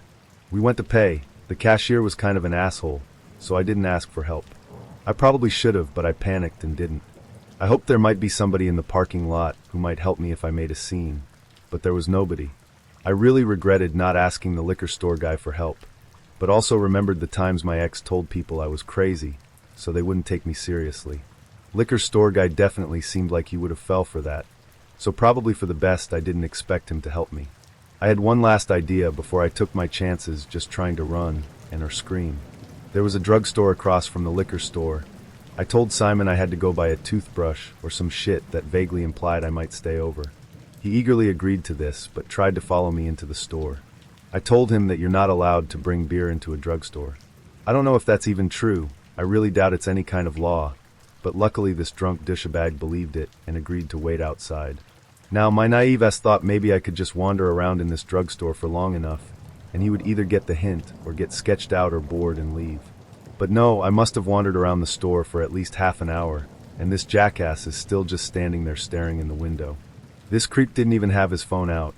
Every time I checked if he was still there, he was just staring through the window looking for me. I didn't feel like I had anybody I could call in the city to come help me. The cops here don't usually take things like this very seriously, and the store workers looked like they were mostly high school students, and I didn't want to drag them into this, so I really didn't feel like I had a lot of options. After being in there for so long, I was surprised he didn't come in to see what was taking me so long. I thought maybe I could lose him in the aisles and sneak out of the store if he did come in, but nope. I ended up hovering around the tills and waited until a big group of friendly-looking people were paying. I followed them out of the store and immediately told Simon to leave me alone and go home. I said it firmly and loudly enough to imply that I would make a scene if need be. Simon looked at the people getting in their car, who were now pausing and looking at us because I had nearly yelled at him, and then he just turned around and left. It was bizarrely anticlimactic, which I was very thankful for. I ran to the train station, which thankfully was in a different direction than his house from the store, and I never heard from him again. When I got home, his app profile had either blocked me or been deleted. Years later, after I stopped compartmentalizing the whole thing, I wish I would have reported him or something. It bothers me to wonder if he tried it again with someone else, but made sure the fridge was stocked first. But at the time I didn't think anybody would take me seriously. I was embarrassed of my choices, and I just wanted to move on from the whole thing. Plus, all I really had was a likely fake first name and a general idea of where the house was, which probably wasn't even his. I'll probably never know any more than I do now, and maybe that's for the best. Anyway, Simon, you lying POS, let's not meet. In my early 20s, I met a man on a hookup app and agreed to go to a barbecue he and his bandmates were hosting at their house in the suburbs. When I met up with him, he was really drunk, looked different from his photos, his bandmates were nowhere to be found, and the decor in the house didn't look like it was theirs. He locked the door and got angry every time I asked to go outside. After a tour of the house that included a soundproof music studio and no evidence of a barbecue, I was able to escape by suggesting we visit the liquor store together after he ran out of beer, and telling him to leave me alone once we were around a group of people. So seriously, I should have been one of those Netflix specials by now. You know, she thought she was just going on a Tinder date, but what happened next will shock you. So a couple of months ago, I was in one of those moods, post-breakup, eating ice cream straight out of the tub, and scrolling through TikTok until your thumb goes numb. My friends had been nagging me to get back out there and meet someone new, so I figured why not. I downloaded Tinder, told myself it was just for fun, and started swiping. That's when I matched with Ethan. Ethan was, well, let's just say he had the kind of rugged, outdoorsy vibe that makes you think, this man has definitely chopped wood shirtless before. His pictures were all hot guy starter pack, hiking in the mountains, holding a dog, classic move, and one artsy black and white shot where he was staring off into the distance like he was contemplating life, or maybe just trying to figure out how to spell charcuterie. His bio was short and sweet: photographer, adventurer, lover of scary movies and late-night conversations. Let's grab a drink and talk about life. Now, I'm a sucker for scary movies and guys with beards, so obviously I swiped right. We started chatting, and surprise, surprise, he was actually funny. Like, genuinely funny. Not the LOL, I give out of politeness funny, but the kind where I was actually laughing at his messages. He made a joke about how his dog was his most stable relationship, and I was hooked. After a few days of texting, Ethan asked me out for dinner. He suggested this cute Italian place downtown, and I thought, wow, a guy who knows how to plan a date? This is promising. Spoiler alert, it wasn't. The night of the date, I did the usual pre-date routine, tried on 14 different outfits, curled my hair twice, and spent way too long debating whether red lipstick was hot or trying too hard. By the time I left the house, I was feeling pretty good. When I got to the restaurant, Ethan was already there, waiting outside. He looked just like his photos, which was a relief because, let's be real, the bar for online dating is please don't catfish me. He gave me this big, warm smile and said, "Hey, you made it." The first half of the date was fine. Great, even. We ordered wine, shared some garlic bread, and talked about everything from our favorite movies to the weirdest things we'd ever eaten. He said kangaroo. I said a gas station hot dog at 3 a.m. Ethan was charming, attentive, and had this way of making me feel like I was the only person in the room. But then about halfway through the meal, things started to get weird. It started small. Ethan kept glancing over my shoulder, like he was watching someone, or something, behind me. At first, I thought maybe he was just nervous or distracted, but it kept happening. Every few minutes, his eyes would flicker to the side, and his smile would falter just a little. "Is everything okay?" I finally asked, trying to sound casual. "Oh yeah," he said, waving it off. "Just thought I saw someone I know." I let it go because, honestly, I didn't want to ruin the vibe. But then, when the waiter came by to refill our drinks, Ethan asked for the check. "Already?" I asked, laughing. "What? Are you allergic to good pasta?" He smiled, but it didn't quite reach his eyes. "Nah, just thought we could go somewhere quieter. You know, talk more without all the noise." Now, this is where most people would probably think, that's kind of weird. But my dumb brain was like, wow, he really wants to get to know me. How sweet. After we left the restaurant, Ethan suggested we go for a walk. It was a nice night, and the area was pretty busy, so I didn't think much of it. We strolled down the street, talking about random stuff, and eventually ended up in this little park. Here's the thing about parks at night. They're either super romantic or super creepy, and this one was leaning hard toward creepy. The streetlights were dim, the trees cast these long, spooky shadows, and there was this weird, eerie quiet that made my skin crawl. But Ethan didn't seem bothered at all. If anything, he seemed excited. "This is nice, huh?" he said, looking around. "Yeah, super cozy," I said, trying to sound chill while also glancing over my shoulder every 5 seconds. Then he stopped walking, turned to me, and said, "Hey, let me show you something." Now at this point, my gut was like, girl, do not follow this man. But my brain, powered by years of bad decisions and horror movie naivety, thought, what's the worst that could happen? Ethan led me down this little path, away from the main part of the park.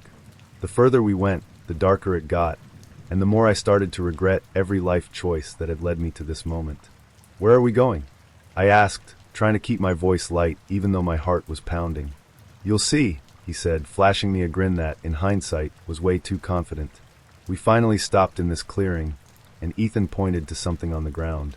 It was a small black bag, like one of those gym bags people use to carry their stuff. "What's that?" I asked, my voice a little shaky. "Just something I left here earlier," he said, crouching down to unzip it. Okay, let me pause here and say, this was the moment I should have run. Like full-on sprinted back to civilization. But instead, I just stood there frozen as Ethan pulled out duct tape. I wish I could tell you I handled this situation like a badass. I wish I'd grabbed a rock and knocked him out or screamed for help. But no, my fight or flight response decided to take a third option. Stand there like an idiot and pray this isn't happening. What's that for?" I asked, my voice cracking. Ethan looked up at me, and for a split second, his charming facade slipped. His expression turned cold, calculating. "Oh, don't worry," he said, his tone way too casual. "It's not for you. Not for me. What kind of answer is that?" At this point, my brain finally caught up with the situation, and I did what any self-respecting person would do. I lied my ass off. "Oh my God," I said, clutching my stomach. "I think I'm gonna be sick." Ethan blinked, clearly caught off guard. "What?" "Yeah, I think that pasta didn't agree with me," I said, doubling over for dramatic effect. "I need to go. Like now." He hesitated for a second, then sighed and said, "All right, let me walk you back." But I wasn't about to let him get me alone again. No, it's fine," I said quickly. "I'll call an Uber." I didn't wait for him to argue. I pulled out my phone, pretended to call a ride, and started speed walking back toward the main street. The whole way back, I could feel Ethan watching me. He didn't follow, but I swear I could hear his footsteps just behind mine, soft and deliberate. When I finally made it to the main road, I turned around, and he was gone. I got in the first Uber I saw and didn't stop shaking until I was home. We met up from Tinder to get some ice cream at a mom and pop ice cream parlor that was walking distance from her apartment. The date was okay. A little awkward. I'm a pretty outgoing guy, especially on dates, but she was really quiet and didn't laugh at any of my stories or jokes. Maybe they didn't land, or maybe she just didn't find me funny, which is fine, my humor isn't for everyone. But she was just standoffish immediately. Her behavior reminded me of meeting up with a girlfriend that was trying to decide how to break up with you throughout the date. She didn't show any typical uninterested behavior, sighs, eye-rolling, texting during date, etc. She wasn't like this over text at all. Her texts were full of smiley faces, flirty, and she even sent me genuinely funny Snapchats. She also didn't look as good as her pictures or Snapchats. I wasn't catfished, necessarily, because you can tell that this girl was the same person in her pictures, but everything was just kinda off physically. It was almost as if she was that two-faced girl from that episode of Seinfeld, and she was just in that terrible lighting the entire date, best way I could explain it. Wasn't the lighting's fault, she just looked off. When the date was over, I was planning on walking to her car, hugging her goodnight, and then just never talking to her again. But when I asked her where her car was parked, she said she had walked to the shop from her apartment. This set off red flags immediately, because she was the one who set up the location of the date. She picked where we were supposed to meet up. She asked for my crossroads, and told me that she'd pick a location halfway between us. I live 15 miles from the location, so she purposely chose something really out of the way for me, so that she could walk to the date. This felt really weird to me, but I assumed maybe she got the crossroads wrong, and just gave her a hug and said goodbye. As I was leaving, she followed behind me, and asked me to walk her home since she didn't live far and was afraid of the dark. I wanted to say no, but it was dark out and I didn't see much light where she'd be walking, so I just clutched my pepper spray in my pocket close and prepared for the worst. We made awkward small talk on the short walk there and hugged her goodbye again, where she walked into the complex and disappeared. I drove home and got a text from her that read, "Hey, sorry about tonight. I know it wasn't what you expected, and I just wanted to say sorry for acting so weird all night." Apparently, the reason why she was so strange was because she was scared of me the whole night. Her last Tinder date had sexually assaulted her, and she was really nervous the entire date that I was going to hurt her. She thought she was emotionally ready the day leading up to the date, so she didn't cancel. When she realized that nothing bad was going to happen, she asked me to walk her to her car, which was parked at a nearby apartment complex. Because she was scared of the dark, she parked there because she wanted me to think she lived close by in case I tried following her home or something, where she waited until she watched me walk away. I understood and felt bad for her, but decided to still not continue seeing her. I don't know if this constitutes a horror story, but I did have one really weird date. Matched with this girl. We exchanged a few messages, and then she asked me to friend her on Facebook. I thought that was a bit weird, so I just ignored the message. Figured she'd forget about me. She's a woman on an online dating service, so she must get 50 messages a day, right? 3 days later, she messages me, or not. And I liked her spunk, so I figured, okay, why not? Friend her on FB, and messaged her later that night, and we ended up chatting for over hours. She was really cool, and we had tons in common, even weird idiosyncrasies. This was a week before Christmas. I was leaving on the 22nd for a week and a half, and she was leaving for a trip to Japan on Christmas, so we met up that Saturday. Had a fun time. She stayed over at my place, and the next day suggested we get together again that night. I was a bit taken aback that she wanted to hang out again already, but I said sure. Went to her place that night, had a nice time. The next day, before I left for work, she told me that I was the most genuine person she'd ever met, and had no flaws, which seemed a hasty pronouncement, but I figured, hey, she seems confident and I guess she just knows what she wants, and I'm it. She and I both work in tech, and she also said several times how she was finally glad to meet an engineer that wasn't social awkward or downright weird. When I leave for work, she says we should get together again that night. I was leaving early the next day, and I asked her if she really wanted to hang out again, and she said that yeah, we were both going away, and it would be nice to see each other before we left. So I said sure, come over. So she comes over again, I leave for my trip the next day, and we spend the next few days texting back and forth. I was pretty happy, she seemed awesome, but maybe a bit hasty. While I was in Denver, she invited me on a trip back home to meet her parents. We had met less than a week before, and that seemed a bit fast, but whatever, she was just excited, I suppose. She told me she missed me a few times, and sent me tons of photos of herself, totally curated. Stuff you could post to Facebook, just her out and about doing things with friends and whatnot. Anyway, Christmas Day she leaves for Japan. Spends the next week and a half there. She's texting me less, but still sending me messages and photos every day. She's a bit less flirtatious than she had been, but I figured she was busy on her trip, and probably a bit stressed out from travel. She seemed like the anxious type. The night before she came back, I had already returned from mine. She tells me how she's looking forward to seeing me when she gets back, and she got me a gift that is kind of quirky yet very you. Which, again, seemed a bit weird since she didn't know me that well, but I figured that was just her style. She gets back the Tuesday after New Year's, and invites me over that night. We hang out a bit, but she was really tired and not feeling well, jet-lagged, so I left after a few hours. Didn't hear from her for 3 days, but prior to going to Japan, she had already made plans to do something that Saturday night. It was emo night at a local bar. She was really into emo, which maybe should have been the first clue. So I figured I'd just see her then. And things had been moving a bit fast, so I figured maybe she just wanted some space and to rest from her trip. Finally, 3 days after seeing her, that Friday, she messages me in the evening with a long message that says how she had no romantic feelings for me anymore, and how I had moved things along too fast by messaging her, sending her photos of my trip, and saying I missed her. Which sounds reasonable out of context, but keep in mind she had been messaging me constantly, and had sent me tons of photos, and had asked me to send her photos of my trip. I hadn't for the first few days I was on my trip, and she told me she missed me several times. So her accusation was a bit confusing.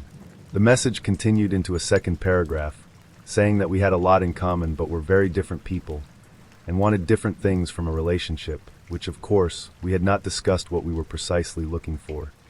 Then it rambled a bit about how she needed space, and was going to spend the next few weeks catching up on work and helping her friend find a new job, which seemed a bit odd, too, detailing her upcoming life plans in a breakup note, but whatever. And then it ended with how I am a very nice and caring person, and can find someone who is a better match, yada yada yada. Then she disappeared. Haven't heard from her since. Strangely, she and I are still friends on Facebook, and she still follows me on Instagram. I stopped following her shortly after she broke up with me, but hasn't interacted with me at all. Last summer I matched with a guy, Ben, on Tinder, and we immediately hit it off. We started FaceTiming and texting 24/7.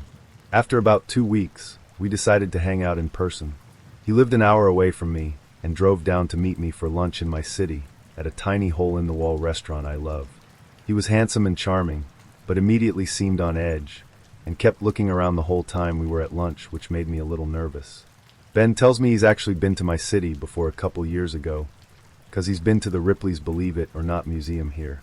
I hadn't been there before, and I said we should go because that sounded interesting. Well, Ben tells me we can go to the museum, but that there's also this cool abandoned dance club behind it that he also wanted to show me. For some reason, I thought that agreeing to go to an abandoned building with someone I had known for about 20 minutes. The museum was fine and nothing weird happened, and he got way more comfortable, and then we start heading to the dance club. It seriously looked just like a warehouse, and I started getting more nervous, but we go in anyway.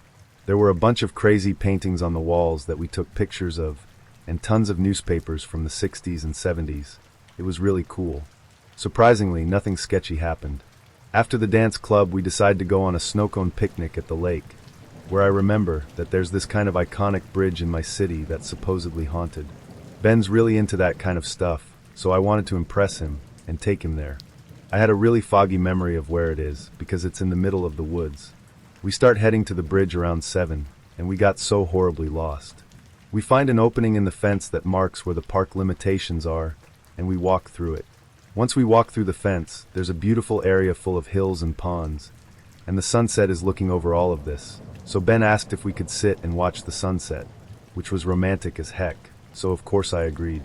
Once the sun had set, the reality of our situation had also set in that we were still lost, but now it's completely dark. We walk along the fence for about an hour until we can find a place we can recognize, which was about 4 miles from my car. At this point, we're pretty beaten down. We've been wandering in the woods for 3 hours. We're tired. We just want to get to my car. We start walking when a windowless white van pulls up to us asking if we want to ride back to our car. At this point of the day, I should have been in so many sketchy situations I didn't even care. I said fuck it, let's get in the windowless van. The guy in the windowless van introduces himself to us, but we can't really hear him over the blaring rap music. I tell him where my car is, and he gets the van onto the bike lane instead of the street, and starts going 60 miles per hour. I was freaking out internally, but we made it to my car successfully. Ben and I said goodnight, and he went back to his house, after a lunch date turned into an 11-hour date. Our 1-year anniversary is next month. I went on a roller coaster of a date with a French guy in Paris. It was summer, and we were meeting on the steps of Sacré-Cœur. We arrive and he brought red wine, and I made a comment jokingly saying, "Oh, you got red in summer." And he responded with, "Oh, I guess I'm a piece of shit for getting the wrong wine," which immediately made me think I have made a dire mistake. I reassured him and told him I was just teasing, but that was red flag number 1. During our convo, he kept complimenting me incessantly, like to the point where it's uncomfortable. After like 10 compliments, you don't even know what to say anymore.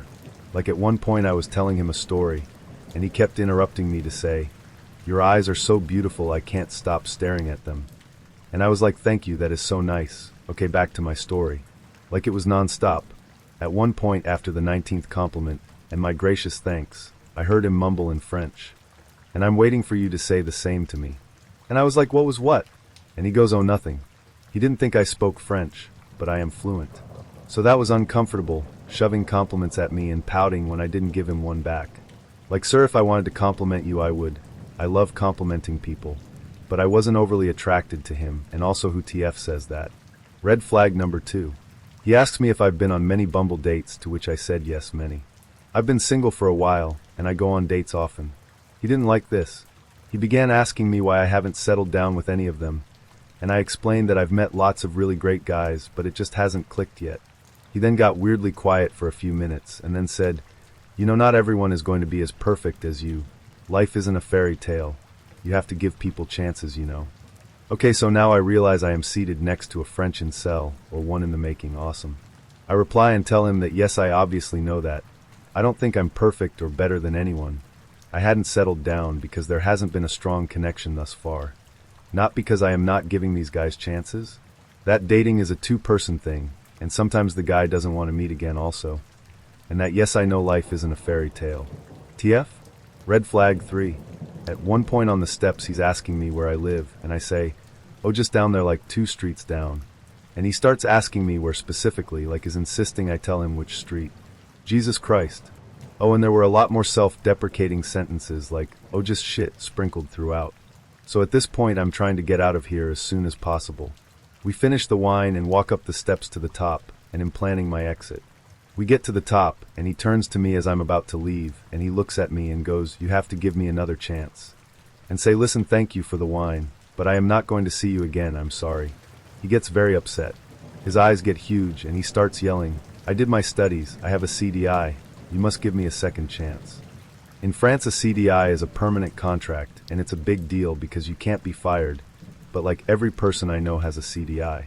And since when does having a permanent contract equate to women owing you something? By now people are starting to look at us. I am calmly telling him that no, I don't think so, when he grabs my arm and keeps going on about his CDI. But people are looking, so he lets go, and I say to him that this is not fun, I am not enjoying this, and I don't have to do anything. He has a moment where I think he's about to hit me, and I can see his eyes thinking, and trying to figure out how to keep me here without causing a scene. And I take my chance and run down the stairs as fast as I can. And I am obviously terrified, because he knows the general area where I live. Thankfully he didn't follow me, likely because of the crowd of people who started watching us. Never blocked someone so fast in my life. Met a guy off a dating app at a restaurant. He looked nothing like his picture, but fine, I'm not rude. He ordered Diet Dr. Pepper with his meal, and drank the first one in 30 seconds or so, and started snapping at the waitress for more. I swear he drank 15 to 25 cups at least during this awful meal. I've never seen anything like it, and I was really uncomfortable and grossed out. He kept bringing up meeting his kids because they need a stepmom, and his mother because he's close to her, and she was gonna really love having me. He practically licked his plate clean, and I was so uneasy, I couldn't eat, so he got a to-go box for my food. But for himself, I keep thinking gluttony, who drinks like that? No manners at all either. He called his mom during to let her know he found the one. I was barely even talking because his behavior was so gross, and then he didn't leave a tip. I went back and put a tip, and I took my time hoping he would just leave, but no, he was waiting. We went outside, and I was a little scared to walk to my car because of the conversation, and him saying his kids would love me as a stepmom and other nonsense. I told him thanks and bye, and he asks for a hug. I said I am not comfortable giving hugs to people at all, even ones I know well, so no. He then asks for a kiss. Now WTF? If I don't hug you, why TF would I kiss you? Seriously? I said no way. He then got closer and was saying please, please. I stepped back and said no thanks, seriously no. I decided to just walk to my car and drive to a store in case he followed me. He followed me to my car and was still asking for a kiss. I got in and locked the doors and drove off fast, hoping he didn't have time to follow me. I swear he teleported in his car because he was right behind me. He didn't obviously, he just happened to be parked a car away. I did drive around aimlessly for a while, then go to Target, because I was really afraid to drive straight home. It was crazy. Then he started texting me. I was trying to be nice, especially since it was the first date I'd gone on in years, and I thought maybe this is normal behavior. Maybe I'm being weird. He sent me photos of his kids in fancy clothes, saying they just bought new wedding outfits. He sent me pictures of him cooking chicken and of a pool, and told me I was to come spend the weekend swimming and eating at his place. He said he told his mom about me, and she can't wait to meet me. I blocked his number LOL. Then he started messaging me through the dating app, and I deleted the app. Scared me honestly, and I didn't go on another date for a couple years. The way he was dressed really bothered me too, which I know is stupid, but he was wearing a pink polo with jean shorts and black dress shoes, with white socks pulled up to his knees. The whole thing was kinda scary, kinda embarrassing. Sorry I didn't know which part of what he said was the worst, so I just shortened it as much as I could. He and I had began casually chatting through social media. I had remembered his face from the high school we had gone to. He was a year older than I, and during our high school years had been one of the guys that all the girls had gushed over in high school. I guess I felt flattered that he would speak to me after high school, after a few years. We had never spoken until a few years after high school, but during the time we had talked online, he seemed really nice and friendly. After talking online for a few days, he invited me out on his boat, which I agreed to. I figured why not. As soon as we get on the boat, he was just acting weird, just really overly flirty. Eventually he rammed his tongue down my throat, which was gross. I'm not sure why I kissed him back or didn't ask him to take me home. I wanted to give him the benefit of the doubt, I guess. On the way back to my house, he kept glancing at me trying to be seductive and saying things like, "You have no idea what I would do to you," and how good he thought I looked sitting there. He kept asking if he could go to my room, and we could hang out and watching a movie on my bed.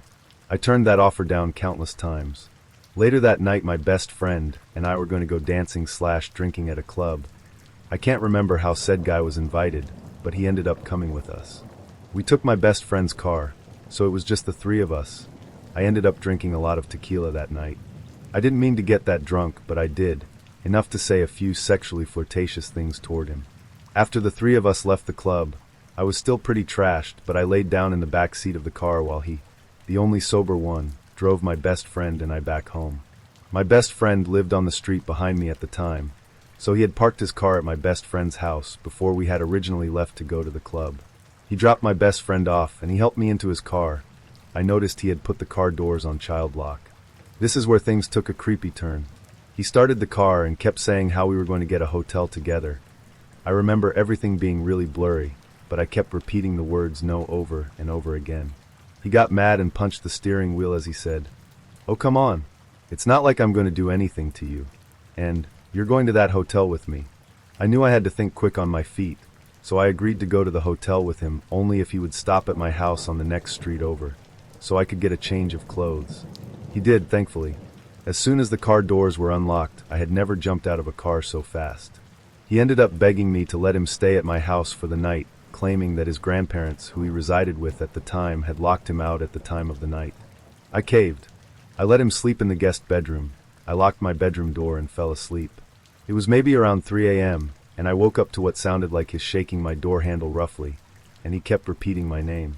I was scared, so I just laid there and didn't move. I heard him walking back to the bedroom and the door close. The next day he said he was going to go home. He winked at me before leaving, and I never saw the guy again. Honestly, it was the weirdest and creepiest date of my life. I was at a good-sized house party in college, and the host introduced me to his lab mate shortly after I got there. We got to talking while things were warming up. No one was tanked yet, and people were still arriving. Eventually the lab mate asked me for my number. He was okay looking, seemed a little dull but harmless, and I agreed. We barely knew each other, but why not? It's college. You meet people and have a series of terrible and meaningless relationships. He disappeared shortly after. I didn't think much of it because the house was decent sized and figured he wandered off. The party ended around 3 when we were out of booze. The next morning around 8:30 a.m. I got a call. Barely conscious, maybe still a bit drunk, I answered like an idiot. It was him. He asked me out for a nice steak dinner and church that evening. To get him off of the phone as quickly as possible, so I could go back to sleep, I agreed to whatever he was asking without really understanding the question, and awoke around noon with no real memory of the conversation. He called me a few hours later asking me for my address, so he could pick me up. Memories came flooding back. I gave it to him, hastily showered, put on makeup and a nice outfit, regretting agreeing to this but looking forward to the steak, and went down to my apartment's garage to meet him. He was dressed short of schlubby, but I figured that's a grad student for you. I didn't think a nice place would really turn us away. As he drove, he proceeded to flip through dozens of songs, mostly Elvis, never letting one finish, sometimes starting from the beginning of the same song several times in a row. I heard the first minute of "You Ain't Nothing But a Hound Dog" more time than I care to admit that night. He then revealed to me He didn't like music, and everything on his iPod was from his dad borrowing it for a road trip.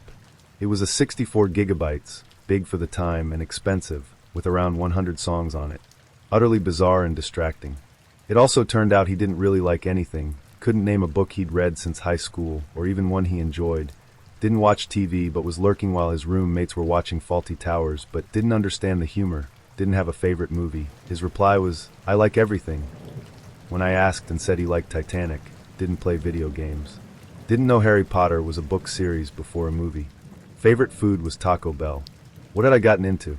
We were heading to a nice part of town, past a couple of nice restaurants, and I eagerly ask him where we're going to end up. He replies with a vague, "Oh, you'll see." To keep the conversation going, I asked where he disappeared to last night. He said he left because his bedtime is at 10:30 p.m. sharp every night. I asked if that's why he'd called me so early. He seemed surprised, and thought he'd given me time for sleeping in. Holy shit. My apprehension grew. He then turned suddenly into a Denny's parking lot. We go in. Shit. I'm way overdressed. We're seated. I figured I was promised steak. I'm getting one even if it's nastiest, most gristly slab of beef in the city. He turns to me and eagerly asks if I'm okay with splitting. I was tempted to buy us each our own damn steak, but to be polite and to not embarrass him I agreed, resolving to eat a proper dinner at home. The steak came, we split. I tried to not feel the judgmental eyes of the staff on me, and proceeded to church. It was a Saturday night young adult service with contemporary music, and was supposed to be some sort of place for the non-secular devout to hang out on Saturday nights instead of sex, drugs, and rock and roll, I guess. Whatever the heathens do. Free coffee and stale donuts.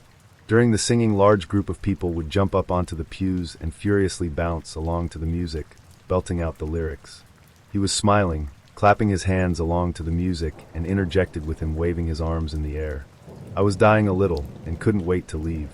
They had a, thankfully, short service on keeping yourself pure, and my horror grew to the point I think I could power a small city with it.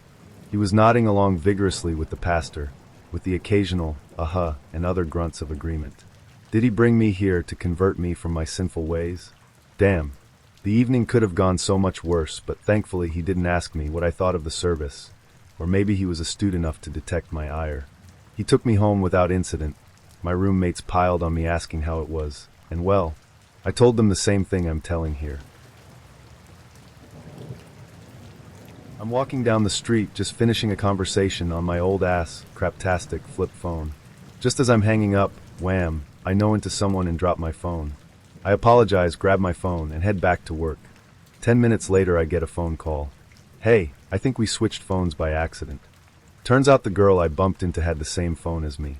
Anyways, we plan to meet at a local coffee place after work that day to trade back. I walk up and see this very cute ginger wearing a suit dress. We chat for a bit. Turns out she works at a bank, likes what I like, and is totally up for getting dinner this weekend. Great.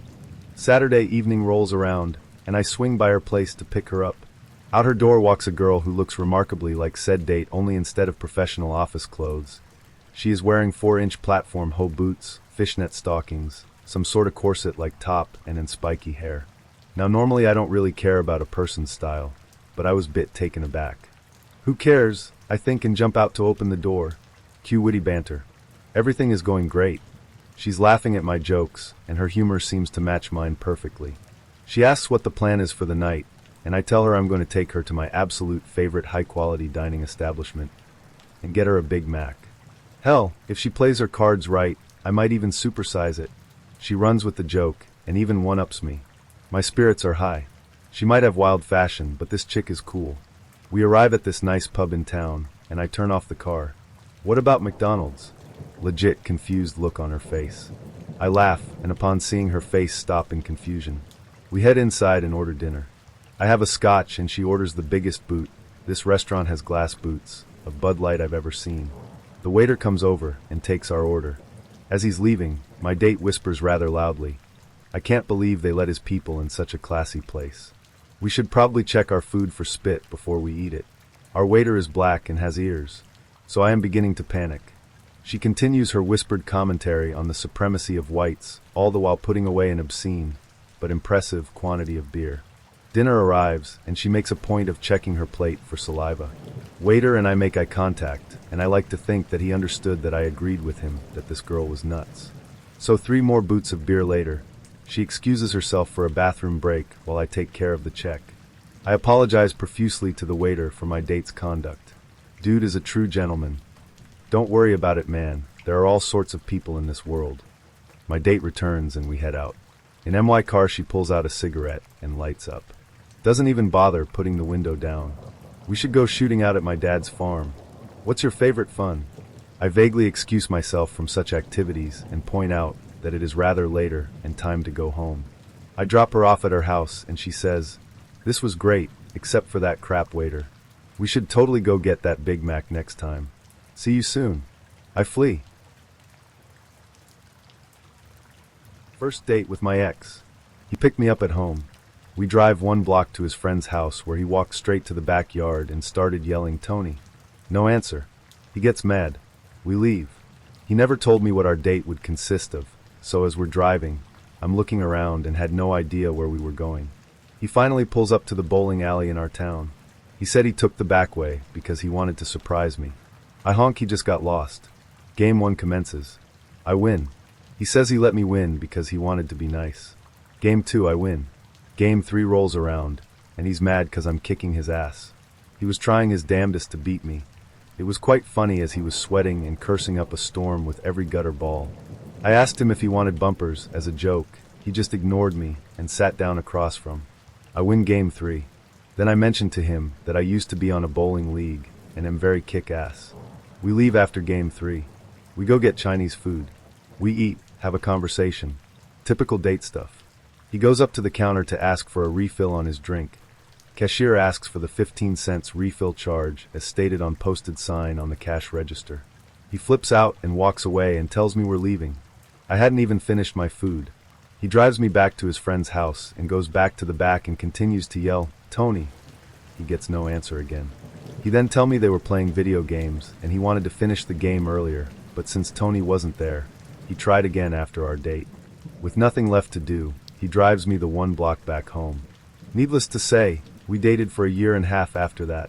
Things ended after a bad Valentine's Day date. Edit, Tony, I already knew him. My ex, Tony, and I were all on yearbook staff together. Valentine's Day date for those asking, it's long. I got off of an 8-hour shift at work. I was a waitress and on my feet all day. On the way home, he texted me to hurry up and get ready. I just wanted to relax a bit, shower and rest my feet. After I told him I would be ready around 9, he said I needed to be ready earlier. There was never any mention of any reservations to me, so I didn't know why he needed me to be ready before 9. Anyway, he picked me up and we started driving, and it was completely silent. I didn't say anything until we parked in front of BJ's. It was crowded and I said, "Looks busy, we're not going to get a table." He replied, "I had a reservation but you weren't ready on time." A fight started because he was mad that we didn't make it to our reservation. I was mad because I was never told of a reservation, and I would more than likely be paying for dinner, because I was the only one who had a job. His parents never gave him money because they didn't like me. At one point, he started punching his steering wheel, and I noped the fuck out of his car and ran to a closed-down furniture store. I called a co-worker, and when my ex ran after me, I told him to stay away from me, and that he would never see me again. My co-worker left his date and came to pick me up. The next day I went to pick up my shit, and from the ex's house. Okay, I saw him once more, but it was to pick up my shit. I gave him back his promise ring, and he actually said, "Hopefully the next girl will appreciate it more." I told him it wasn't smart to give that ring to the next girl. He texted me later while I was at work, and he said, "Give me some time, and then we can be friends." I never texted him back, and haven't spoken to him since. Yes, the coworker had feeling for me, and yes, we eventually began dating. He wasn't a rebound. We're still together 5 years later, and getting married next year. So what if I don't know what needless means? Seemed right at the time I was typing this. This is hands down the worst date, not only that I've had, but any of my friends have even heard about. When it got bad, that was only the prequel to what was to come. 2003, I'm at home and get a random phone call. I didn't own a cell, let's call her Melissa, is on the other end. She says she got my number from a mutual friend who thought that I would like her. Okay, this an odd phone call, but I'm really single, and a prospect of going on a date sounded delightful. We talk for more than an hour. She is sprinkling hints as to what she looks like. She also says she has seen pictures of me and thinks I'm cute. Bonus. She mentions her bra size more than once. Okay, sweet, I like a bigger chested girl, I'm thinking. We line up a date for the next Saturday. It was Thursday. I live in town and she lives in a suburb that requires her to catch a train and then a bus, roughly a 2-hour ride to see me. I have no idea what she looks like, except that she has big boobs and brown hair. I'm standing in the spot where we decided to meet, and I'm seeing a girl kind of stumbling down the street. She's wearing those baggy type jeans that goth kids wear, really baggy and frayed at the cuffs. Not my style at all. Also, she's got way too much makeup on. It's her, it's Melissa, my date. The reason she was stumbling is because she got a bit nervous at the idea of a blind date, so she picked up a Mickey for the train ride into town, then another for the bus ride, and I'm meeting 2 Mickeys deep and clearly drunk. The second she sees me, her haze-off drunk rises a notch to excitement, and she drapes herself across me in a sloppy hug with a butt grab added at the end. I'm confused and scared and nervous, and a bit frustrated all at once. I had planned to take her to play pool at an upscale place downtown that's kind of trendy. I mention it, and she's all for it as long as they serve alcohol. Okay. At the pool hall, the waitress gets us a table and asks us if we would like a drink. 4 shots of tequila and a pint of beer. She says, wow, okay, tequila? I'm not usually a fan, but okay. I say, oh, did you want some tequila too? She replies. They were all for her. Keep in mind it was probably around 3 in the afternoon. The shits come, and one after another without a pause goes down Melissa's throat. 1 shot, 2 shot, 3 shot, 4, and then downs the beer. Upon finishing the beer, she looks right into my eyes and wipes the foam from her lips with the back of her hand. My mind pictured what a drunk rapist looks like moments before committing a rape. She saunters over to me while I'm trying to line up a shot and not notice how drunk she's getting. She leans over me while I'm bent over and says, you can take me. We can go to the bathroom right now if you want. I miss my shot partially due to the hand creeping its way to my crotch. I kind of laugh her off and say maybe we should wait until we finish the game. She lets out this impatient sigh and grabs my cue to make her shot. She isn't really lining it up, and then she takes a hit. It barely even grazed the cue ball. In frustration, Melissa throws the pool cue across the pool table, whereupon hitting the carpet snags it and creates a massive tear across the table. This is hilarious to her, and she starts laughing like an idiot hyena. I'm less than amused. I say I need to take a leak and head to the bathroom. I'm keeping an eye on my back as I do in the case she's tailing me. In the bathroom, I lock myself into a stall and put my face in my hands. How did I get here? Who is the woman, and why did I agree to this? How can I get out this? Where is my God, and why has he forsaken me? JK, I'm not religious. While I'm in the bathroom contemplating my poor life decisions, I'm hearing a commotion outside. Some sort of shouting and a glass breaking. I compose myself as best I can and leave my sanctuary. Melissa and the bartender are face to face yelling at each other. The bartender and also a friend is being rational and asking her not to pull at the tear created by her pool cue lancing. Apparently, she thought the hilarity would continue if she ripped more carpet off the table, while the waitress and bartender thought better. Melissa sees me and starts explaining how much these two are idiots. I try calming her and tell her maybe we should hit up another place anyway. She complies, thank God. I'm an opportunist, so I try to make the best of this situation. I'm mentally crossing off the date stuff I can do with this girl in her inebriated state, and come to conclusion it would be best to just get drunk and pass the time until her scheduled bus leaves. She's all for it, surprise, surprise. I grab a case of beer, and being a sunny day, I suggest a beach not far from the train station.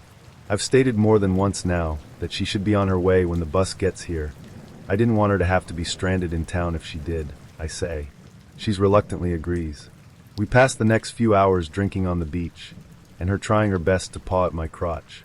By about 6:30 or so, I'm fairly buzzed and not far from ending this odd scenario. It's about time to head to the bus station. She's moving at half speed now, and hinting that she doesn't want to leave yet. I'm not paying attention, but instead taking her by elbow and inching toward her bus. She doesn't have any more money. I pay for the ticket. The bus driver takes her ticket, but she doesn't get on. Instead, she looks over her shoulder at me, and then proceeds to empty her stomach right on the first step of the bus. The bus driver pushes her back, curses her out, closes the door, and peels off. Oh God, no. Wiping her mouth of leftover vomit, she gives me a faint smile and says, well, looks like we can hang out a little longer. am not amused, I'm not trying to hide it either. I'm not smiling, I'm not being polite, I'm a totem of disappointment. I'm walking away from the train station with her in tow. She explains that she has nowhere to go, and it really isn't a big deal if she just goes home with me. And besides, we can have some fun while we're at it. No. I let the steam of anger simmer down a bit and think logically, mistake. She really doesn't have anywhere to go, and it would be a dick move to just leave her to her own devices. Reluctantly, I tell her she crash at my place, but it's gonna be on my couch. She's all for it. I live with my cousin at the time and he's home. He sees this atrocity come in behind me and runs to his bedroom, stifling the laughs along the way. Fuck you, cuz. We watch a bit of TV while finishing the last of the beer in my fridge. I tell her it's getting late and I'm gonna call it a night. I grab some extra blankets and pillows for her. She takes them quietly and thanks me. It's the middle of the night. I'm awakened by a sensation in being crushed. Melissa is on top of me. On top, my blankets fully clothed, and our faces are inches apart. I couldn't sleep, is all she says. I tell her to get off of me, and that she's hurting me. She gets up. She says she didn't want to sleep in my living room, and asks if she can sleep in here with me. Wordless, I get up, grab the blankets and pillow from the living room, and make a bed next to mine. She watches me do this, and when I finish, instead saying anything, I point to the bed and climb back into my own. Once more that night, she attempted to get on top of me. Also, she never took her shoes off. The heavens smile upon me by blessing me with daybreak. I wake her up and repeat the process of taking her to the bus station. This time the formalities are gone. There's your bus, don't puke this time. No, I didn't have a good time, but goodbye anyway. On returning home, I pull out my black book and look up our mutual friend, and proceed to rag her out for putting me through such an ordeal. My friend is perplexed and has no idea who Melissa is. I describe her, and there's a moment of silence. She says she remembers now, it makes sense, she says. My friend had her friend from out of town come to visit, but she had brought along her cousin, who was high-functioning, but a special needs student. Her mother was in the process having her signed over to a group home here in town. When Melissa visited my friend, she apparently went through her things and found a photo of me with her with my phone number on the back and took it. I went on a date with a mentally disabled woman. I'll tell it from the bad date side. We had never been on a date, and she barely knew me. It was our first date, and certain to be our last. I picked her up and immediately commented on her appearance. How gorgeous she looks, blah blah blah. She was not a woman to be objectified, however sexy she may have been, and within minutes I was on strike one. I took her to my friend's house. It was Christmas break, so he presented me with a bottle of Jack Daniels, and I rolled us a few joints. Nothing too weird yet.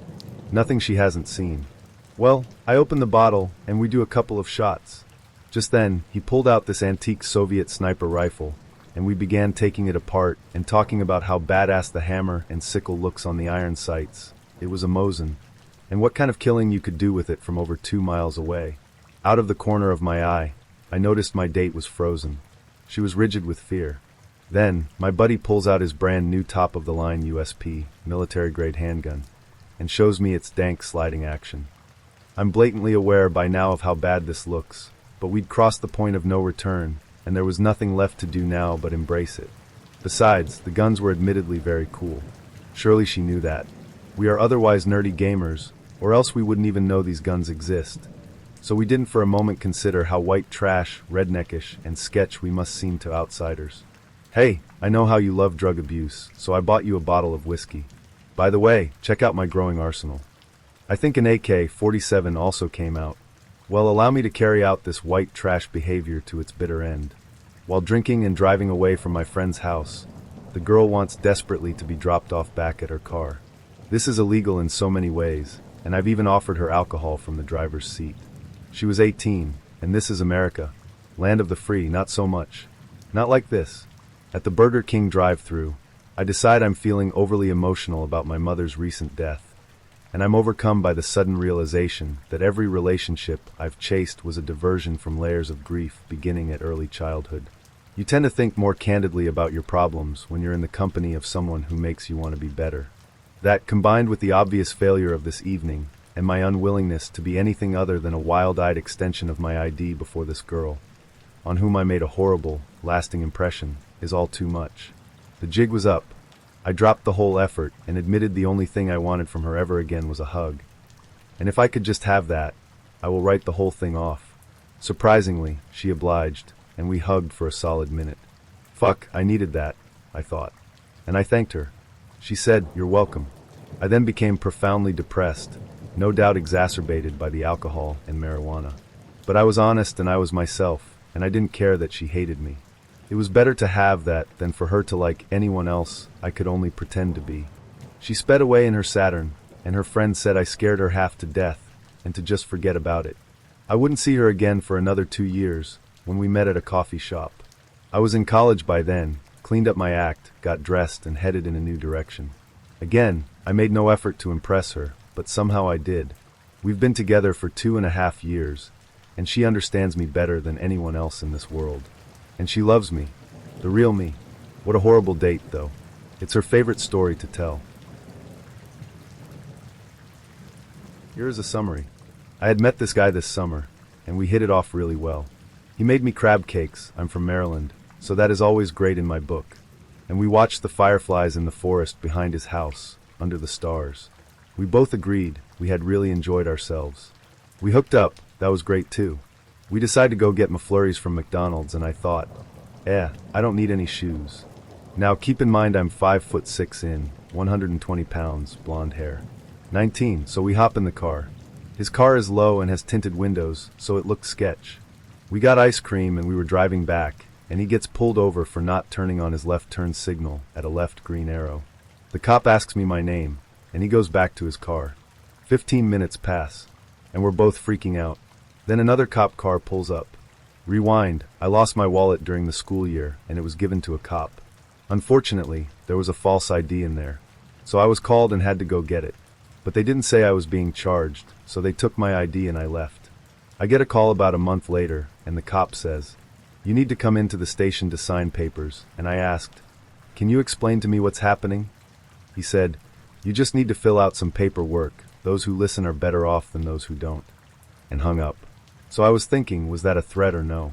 I called my dad and he talked to my uncle who is a cop, and they told me not to go in. Apparently, it was a summons I had to sign. And since I didn't go in, it turned into a warrant for my arrest. Unfortunately, I had no idea because they were sending all the papers to my mailbox at my dorm at school, which is not where I live in the summer. So fast forward. The cop comes back to the car and says, "Ma'am, did you know there is a warrant out for your arrest?" I had no idea. Fortunately, the kid I was with knew about everything previously. We waited for the cop to call the police, which was 3 hours away, and he told me he wasn't sure if they were going to have to come get me, or if I could be detained in the county I was in. So we waited, and waited, and waited. Finally, he comes around and says I have to be detained there. A female cop comes to my side and asks me to get out. Ironically, I'm in a black and white striped dress, also with no shoes. They handcuffed me and put me in the cop car. I wanted to cry, but I couldn't wipe the tears off my face. I got to the jail with no idea of what was going to happen. They searched me, asked me questions, and put shackles on my ankles. I had no shoes on, and my toes kept getting caught in the chains. Then they put me in a cell. I sat. They took my picture, my prints and all. They also laughed because it was a first date. -3:30 rolls around, and finally they let me go out and sign papers. They take those fucking shackles off my ankles, and I call the kid. Thankfully, I wrote his number on my hand before they took me away. He was right in the front with my shoes, my mom and my sister. His dad bought me coffee in the morning and a muffin, then have me a high five. So, I get an itch for some delicious sashimi from my favorite restaurant in town, and I drive on over. "Table for one, please." The cute hostess seats me and kind of gives me the eye. I brush it off and pay no mind. I start answering some work emails on my phone as my meal arrives, and I continue to reply to these shits and eat my food in peace. "Hello, can I sit with you?" I'm on break. It's the cute hostess. I put my phone down and tell her she's more than welcome. We enjoy some small talk, and she asks me to hang out. I figured I'd go for it since she's kinda cute, but a little invasive. Whatever. So that night, it's 10 p.m., and she calls me and asks me to go out with her and her friends. I say no, but she insists and she offers to pick me up. My truck was in the shop, so I figured that was pretty nice of her. Little did I know she was doing it to give me no way out of her crazy trap. We hit up this huge dance club, which is something I never do because it's way out of my comfort range. She introduces me to like 10 of her friends. All of them giggle and smile, and I hear one say, "He looks like he could be the one." What the fuck? Do I look like Keanu? Whatever. I order a beer and ask her if she wants a drink. She's like, "Oh, I'll get my own," and orders 5 shots of Sky vodka and drinks them all in succession. So here I am, with this girl whose friends think I'm going to marry, and she's fucking shit can hammered. Great. Hey, this place is a little intense for me. We should split. She's like, "I'll BRB," and comes back with 2 shots of Jameson. I take them because fuck it. I'm stuck now, and if something happens I'd like to use, I was drunk, as an excuse. Last call comes around, and we're walking out the door. She insists on driving, and it's like a 5-minute ride back to our neighborhood. So I figure I'd like to live dangerously for one evening and hop in the passenger side. I'm drunk enough, and I want the night to be over. Fuck it. She takes me to her fucking parents' house instead of her apartment. It's 20 minutes from my house. No chance in walking home now. Sad face. We walk in and she's like, "Do you want some wine?" "I want some wine." I'm gonna get us some wine from the wine cellar. Little did I know, her parents own the restaurant in which this tale began. She comes back up from downstairs with this bottle of wine. God knows what kind it was. I'm not sure if it was $6 or $600. I didn't care anymore. I can't find a corkscrew. And she hammers the glass on the edge of the countertop and makes a smooth break. I was pretty impressed, but still kind of worried about my fate. Oh shit, I gotta let my dogs out. She opens the cages and lets these dogs just shit on the floor and says to me, "Pretend like you didn't see that. Let's go up to my room. I want to show you something. Do you want some Coke?" "No thanks, but I'll come with you." At this point, I was ready to bang her or hang myself, as there was no way out of this predicament. We head upstairs and she breaks out a mirror and cuts up a few lines. "I want to read you something." She starts reading me journal entries and the shittiest poetry I've ever heard as she does lines and drinks wine. These are journal entries from when I was in rehab. I used to do a lot of coke. I went through a really rough time with my ex-husband when we lived in Italy. I didn't know it, but he was gay. I tried everything I could to make him straight again, or even be attracted to me more. I even let him fuck me in the ass. Something along those lines. So here I am, in this chick's parents' house at 5 in the morning, drunk and listening to her terrify me with her life story the first time we met. She puts her journal, the cocaine, and the glass of wine — it was more of a cup like you would use for your morning glass of milk or whatever — down and asks me if she can try something. Whatever, go ahead. I'm frustrated, drunk, tired, annoyed, and this girl won't shut the hell up. She climbs on top of me and starts gyrating on my man parts and playing with herself. I'm thinking, this is a really unorthodox way of trying to get someone to fuck you, but whatever. So I go with it. Like a minute later, she gets off of me and grabs my dick and says, "You're hard. I thought I was kind of scaring you, but I see that I'm turning you on. But I don't want to have sex with you. It's our first date." I tell her I'm tired and I have underscore underscore underscore underscore underscore underscore underscore underscore underscore to do the next day. I just want to sleep. So I make a weird barrier of blankets between us and pass out. The next day she drives me home and asks if I would like to hang out again. Sure, I said as sarcastically as possible, thinking me might get the hint, and I just the door and walk to my apartment. That night she calls me again and asks me if I want to go see Lady Gaga. I've always wanted to see a Lady Gaga show, but I had to bail for the sake of my own sanity. Row 4. RIP. I joined website for dating to try and get more dates. That was my only intent. I've been working too much for 2 years at my new job. I just wanted to have more fun. I got an email and set up a date with this girl. It's my 5th date from the site. It's been fun. But this one girl was like one of those love at first sight moments when we met at a restaurant. I saw HH and she was perfect. I tried to play it cool, but I felt like I could just cut ties with all the girls I've dated and just commit to her. Physically, she was everything I could ever ask for and exactly my type. Her personality seemed about a 10 out of 10. About 30 minutes into sitting down, we didn't even order cause we were just talking. The chemistry was as good as it was with my first love when I was 13. It was perfect, sparks were flying. I thought I was done and ready to commit here. But then she tells me to forget about ordering food. Let's go somewhere else, and she has this idea. She won't say much, and I like surprises, so I didn't ask much. We jumped in my car and drove to this restaurant about 20 minutes away, kind of out of town. It was halfway up a mountain near a ski resort. I'm familiar with the area, so no big deal. We walk in, and her family is celebrating her aunt's birthday. There was only family and a lot of it, about 40 people. She introduces me, and everybody was happy to meet me, and real nice. Everybody also knew that she was out on a first date. They were asking her stuff like, "Is this the guy? Is this your date? Is this the one?" All of a sudden I wasn't so cool and relaxed. I felt heavy pressure to be on my best behavior. It was high pressure to the third degree. But everybody was nice, so that helped. We sat down and I started being questioned by her older sister, her aunt, and another lady that I forget her relation to my date. The mom started kind of defending me and telling them to back off and let me eat. But the interrogating continued. After I don't know how long, they turned to my date and jokingly said, "We approve." Then I was able to kind of get my bearings about me for a minute. I was totally off balance all night, just tense. I was afraid the back of my shirt would get that a big wet spot because I felt sweat on my back. So the sister brings her cute little girl and lets me hold her, and she and my date started taking pictures of me holding her, and somebody else's baby boy as well. I started to feel like the tone of it all was that we were a couple. I kind of felt like I was married to her, and these nice people were my in-laws. After a couple of hours, probably closer to 3 hours, everybody was kind of tiring out and everything began to wind down. Keep in mind her car is still at the other restaurant down the hill. Then her dad suddenly asks me jokingly what my intentions are with his daughter, though I can't remember how he phrased the question. Everybody looked at the table, looked at me, which is about half the people there. I guess I was exhausted from all the questioning. I was questioned by multiple people multiple times, and the pressure of it all because I kind of lost it. He asked the question, I looked across the table at her, and she told her dad to stop it.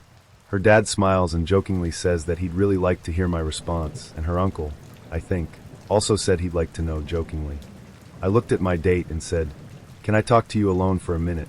To which her dad laughs loudly, and then says I made him nervous.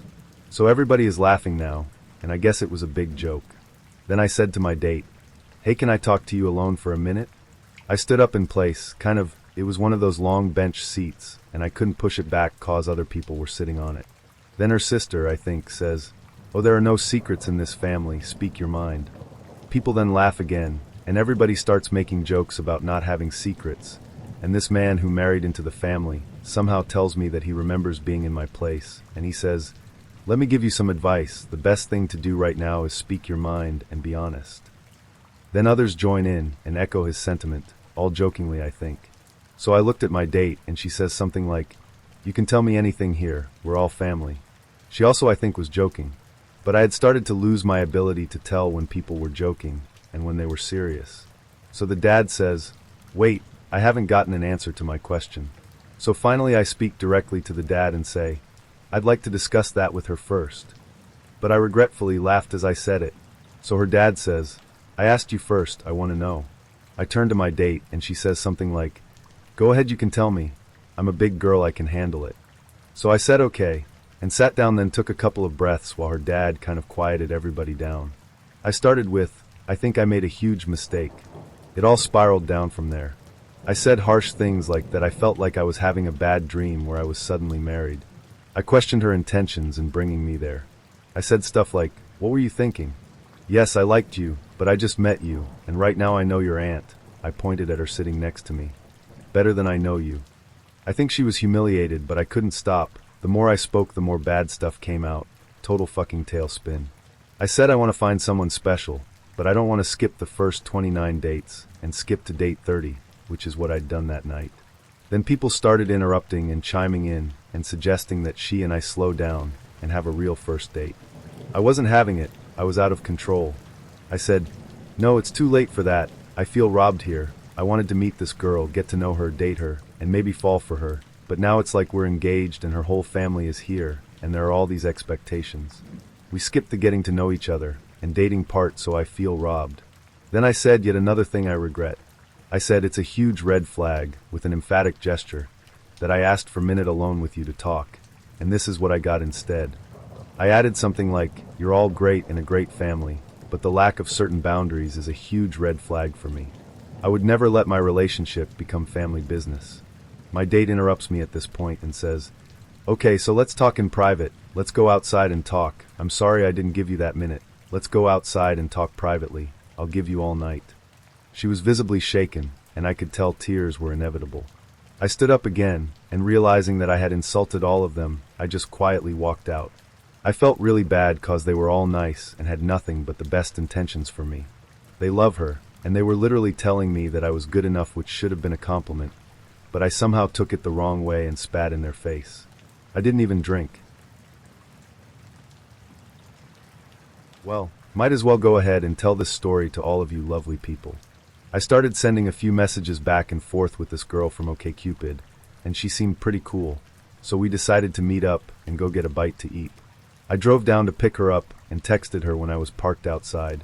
I got a reply saying that she would be right out. I decided that I should get out of my car, just so that way it would be way easier to spot where I was at. After a few minutes I heard a "Hey Chickenston" and turned to see her.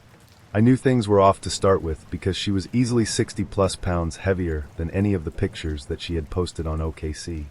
Whatever, weight isn't terribly important to me, so I say hello back and we get in my car and start to drive to the restaurant.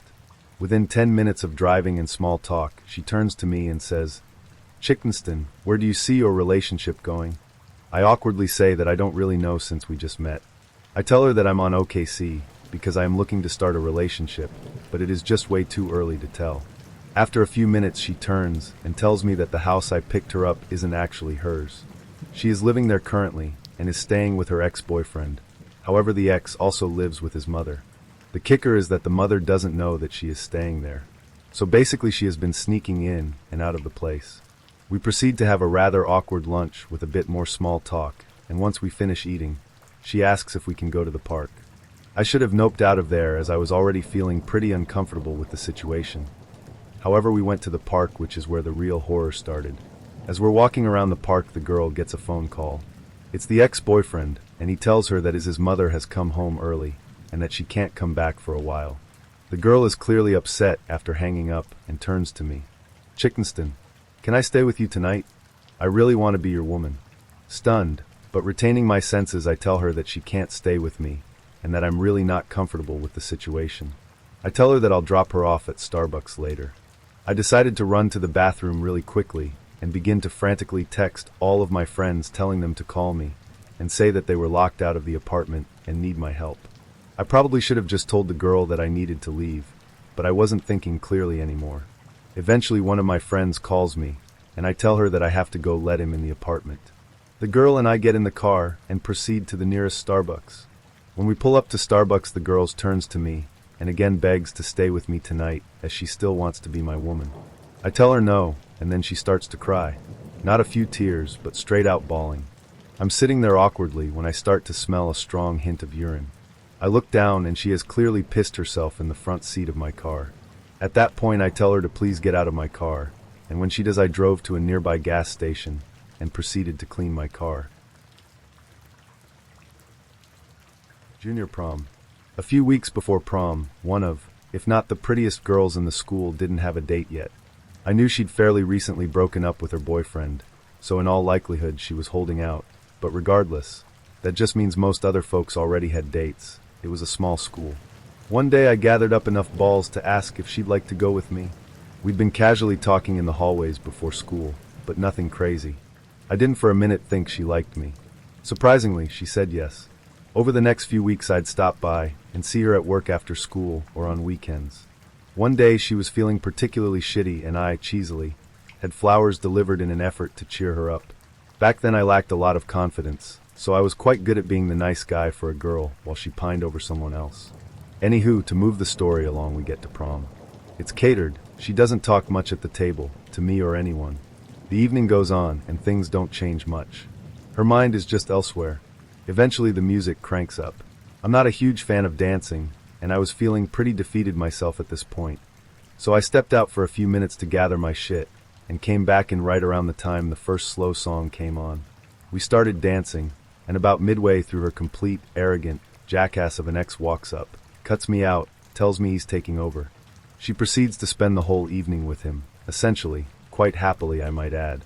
It was tradition at our school for groups to arrange a trip after prom as well, and we'd both decided to go to the same one, a theme park. But of course he did too. As you can imagine, nothing else changed over the next couple days. They sat together on the bus and basically spent the whole time up each other's ass, and she didn't speak to me the rest of the time. And just to add this to it, even though it's, for me, the least hurtful piece, I paid for everything. Her ticket, the photos, the trip. She paid for her dress, and that was about it. Once all was said and done, I realized that she really just wanted a way in. She was a sophomore and couldn't go unless she went with an upperclassman. I was a junior. Good enough. Which seems fitting. I've always been and felt good enough. I've got a couple stories that I can think of off of my head. First one, met a girl online, spoke for a few weeks before meeting. We met at her place to go out with her friends early evening. I went straight there from work and needed to eat, so I ate. She mentioned that she hadn't eaten all day and didn't want anything. Stopped by liquor store, grabbed 6 coolers and a small bottle of rum. While she's getting ready, she and I each drink 2 coolers each. Her friend, girl number 2, comes and picks us up. There was no attraction on my end for her, but her friend's roommate, girl number 3, was cute, and her and I had more in common than girl number 1 and I. Girl number 1 decides to do rum shots after drinking a couple more coolers, so we each do some shots. From there, the 4 of us head to a bar. While waiting in line at the bar, girl number 1 decides she knows the bouncers and can get us in. I'm left with girls number 2 and number 3. After about 10 to 15 minutes, girl number 2 goes looking for girl number 1, while I'm left with girl number 3. Moments later, girl number 2 reappears and letting us know that girl number 1 is passed out on the sidewalk outside the front door. Second one, again met and spoke to girl online before meeting. She decides we need dinner at her place and would like drinks. I make her a martini while she cooks dinner. Halfway through dinner, she decides she's not feeling well and asks me to put on some music while she heads to the bathroom. She's puking in there for a good 15 minutes before re-emerging and trying to make out with me now. I deny her request and keep eating. Moment later, she's back in the bathroom, so at this point, I'm out the door. Moments after leaving, I start getting come back texts. I ignore them. She then starts accusing me of drugging her, again by text as I'm not answering the phone calls. The texts/calls went on for hours afterwards. It wasn't a date, but he'd convinced himself it was. Mutual commiseration over the 2 of us not getting to go on the company trip at a bar near the shop. Coincidentally, near his house too, so I parked there to avoid paid parking. Then he asked me to come inside to pre-game, and I got weird vibes. I'd turned him down twice before, and something about the scenario flicked a switch. I lied and said I'd rather have only one at the bar as I was going to drive home later. And he goes, "Oh, I've got sealed drinks in the fridge, and my roommates are home, don't worry." Bro, now I'm extra fucking worried. Edit, because people have been asking, I'll explain my thought process and fear behind that particular situation. TLDR, don't, when completely unprompted, reassure someone of the reasons you can't/won't drug or rape them when they turn down an offer to pre-game. I'll admit to being a pretty paranoid person. I went to school to be a police officer and am an insufferable party mom. I don't drink booze out of open spirit bottles at an acquaintance's house. I also don't go into other people's homes without at least one other close friend with me. Both are rules born out of necessity, as I've been drugged at a party via a drink I watched poured. Never trust box wine. They cut open the bag and put it back inside the box, and never let out of my sight.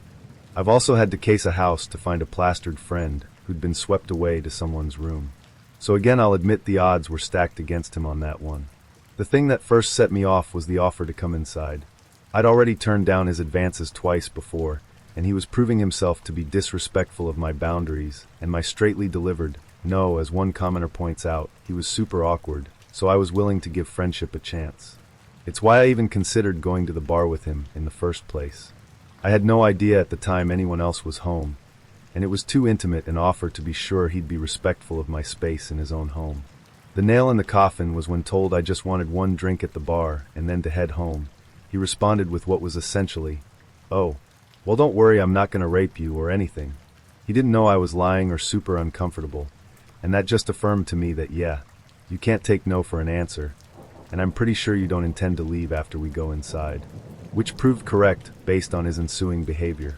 To answer this thread, I actually almost picked another thing he said to me. We were all on a bus heading to a meeting, and he sat next to me even though I told him no, and there were plenty of other seats. I stared out the window and ignored him the whole time. When we arrived, he asked me how my nap was. I said I wasn't sleeping, and he said, "No, I can tell when you're sleeping." Quit shortly after that, because my boss refused to separate us or do anything. Edit number 2. Just to address a couple comments so they don't get lost in the thread. Before I turned him down the second time, I actually liked him a lot. The first time I was clear and said no, but let's just carry on as we were. The second rejection was a, dude, I already said no, this time listen because I mean it. He was attractive, probably an 8 out of 10. I just wasn't interested like that. Sorry I didn't provide that context, but I didn't think it was an important detail. And I'm happy some of you think I'm overly paranoid. I'm glad you haven't had to prop yourself over a trash can because you can't stop puking and don't want to choke and die since you can't stay awake, all over one unfinished and tampered with drink. I'm glad you've never had to deck someone to keep them from sexually assaulting your friend and book it so you don't get arrested. I'm happy that's not something you've had to think about, because honestly it sucks to have to look at the world this way. Regardless of my degree and the knowledge it gave me, I don't have the luxury of assuming these things won't happen anymore, because they've happened to me directly. Regardless of what you may assume about my relationship with this person, his attractiveness, or my paranoia, no is a complete sentence. Reassurance is not needed, because I already said no. I stopped using Tinder after a mini nightmare I had that could have got me in a lot more trouble than it did. Just over a year ago I was starting uni, and this provided the perfect chance to match new girls and have some fun with like-minded people. I matched a few girls, and one called Becky actually messaged me first. After some small talk, she ended up coming to our uni halls for pre-drinks with a flatmate. We really hit it off. She was pretty funny and seemed into me. Probably a bit too much, she seemed really keen. On the night out I got a few snogs, and before long she asked to go back to mine. I lost my uni virginity on the first night. I was on top of the world. The next day I was texting this girl, but I kept on using Tinder. Anyway, I matched this gorgeous girl called Sierra, who I just couldn't help but message. I was giving her all my best lines, but they didn't seem to be working, so I backed away and went back to Becky. Then out the blue I get a message at 2 a.m. from Sierra, and she asks me if I fancy a Netflix and chill night. I went over, and after watching about 40 minutes of American Pie, we were getting it on. I was loving uni. The next day Sierra was being really blunt with me. She told me how she didn't want me to get the wrong idea, but she just broke up with her boyfriend and just wanted sex. I'm not proud, but I basically threw myself at her perfect feet and said I'd go over and have sex anytime she wanted it, no strings attached. On the next night out I met up with Becky, and we got on so great. Once again we got close, and she came back to mine for another good night. I've never met a girl with a sex drive like hers. She was a bit of a pest at times, but Tinder was my best friend. I got another late night booty call from Sierra a couple of days later. It was another sex-filled night. Now comes the tragic end to my wonderful dream. Start to uni. Becky invited me to hers the night after I'd been with Sierra. We were going to order takeout and watch a movie. I hadn't been to Becky's yet, or so I thought. Turns out she is flatmates with Sierra. I was shitting myself. What if Becky finds out I was in the room a few doors down last night? Or how will Sierra feel knowing I'm also kind of seeing her flatmate? I got myself to Becky's room ASAP and just stayed there all night. I fell asleep while the film was on because I was still recovering from my night with Sierra, and I knew how Becky liked it. But at 6 a.m. Becky is rousing me, and within minutes has me inside her. I was beginning to feel like she was just a high maintenance for me, and with her being so loud, I thought for sure Sierra would have heard. After I left I knew I couldn't go through that again. Even if I picked one of them to keep seeing, it would be awkward as hell. I invited Sierra around mine a couple of nights later, and after some heavy sex I decided to just be honest with her about Becky. Sierra wasn't really happy about it, so I told her I'd stop seeing Becky. Unfortunately, the next night out, when I saw Becky looking amazing, I was just too drunk to control myself. And the next thing I know I'm at Becky's doing her on the loudest bed I've ever been in. Sierra texted me the next day and said she had heard me and Becky last night and was done with me. I begged her not to tell Becky the truth. She obliged on the condition I not see Becky anymore. I agreed. Figured it was a good time to get out and enjoy being single. Becky did not understand at all. She was a lot more invested in me than I thought, and seeing how she reacted to being pied off, I'm very glad she didn't know what had happened with Sierra. But we almost hooked up at the end of first year. We were both smashed and in the smoking area of the club, got to chatting and made up with each other. She came back to mine after, but it just ended up being a one-time thing, and I've hardly spoke to her since. Sierra gives me evils every time she sees me, but luckily that isn't much. I can't say I regret my start to uni life, and I have to thank Tinder for it, but it did put me in an awkward and stressful situation that I'd never have been in otherwise. I know I kind of brought it on myself for playing the field, but I just got carried away with having two amazing girls who both wanted to have sex with me. And I never had that before.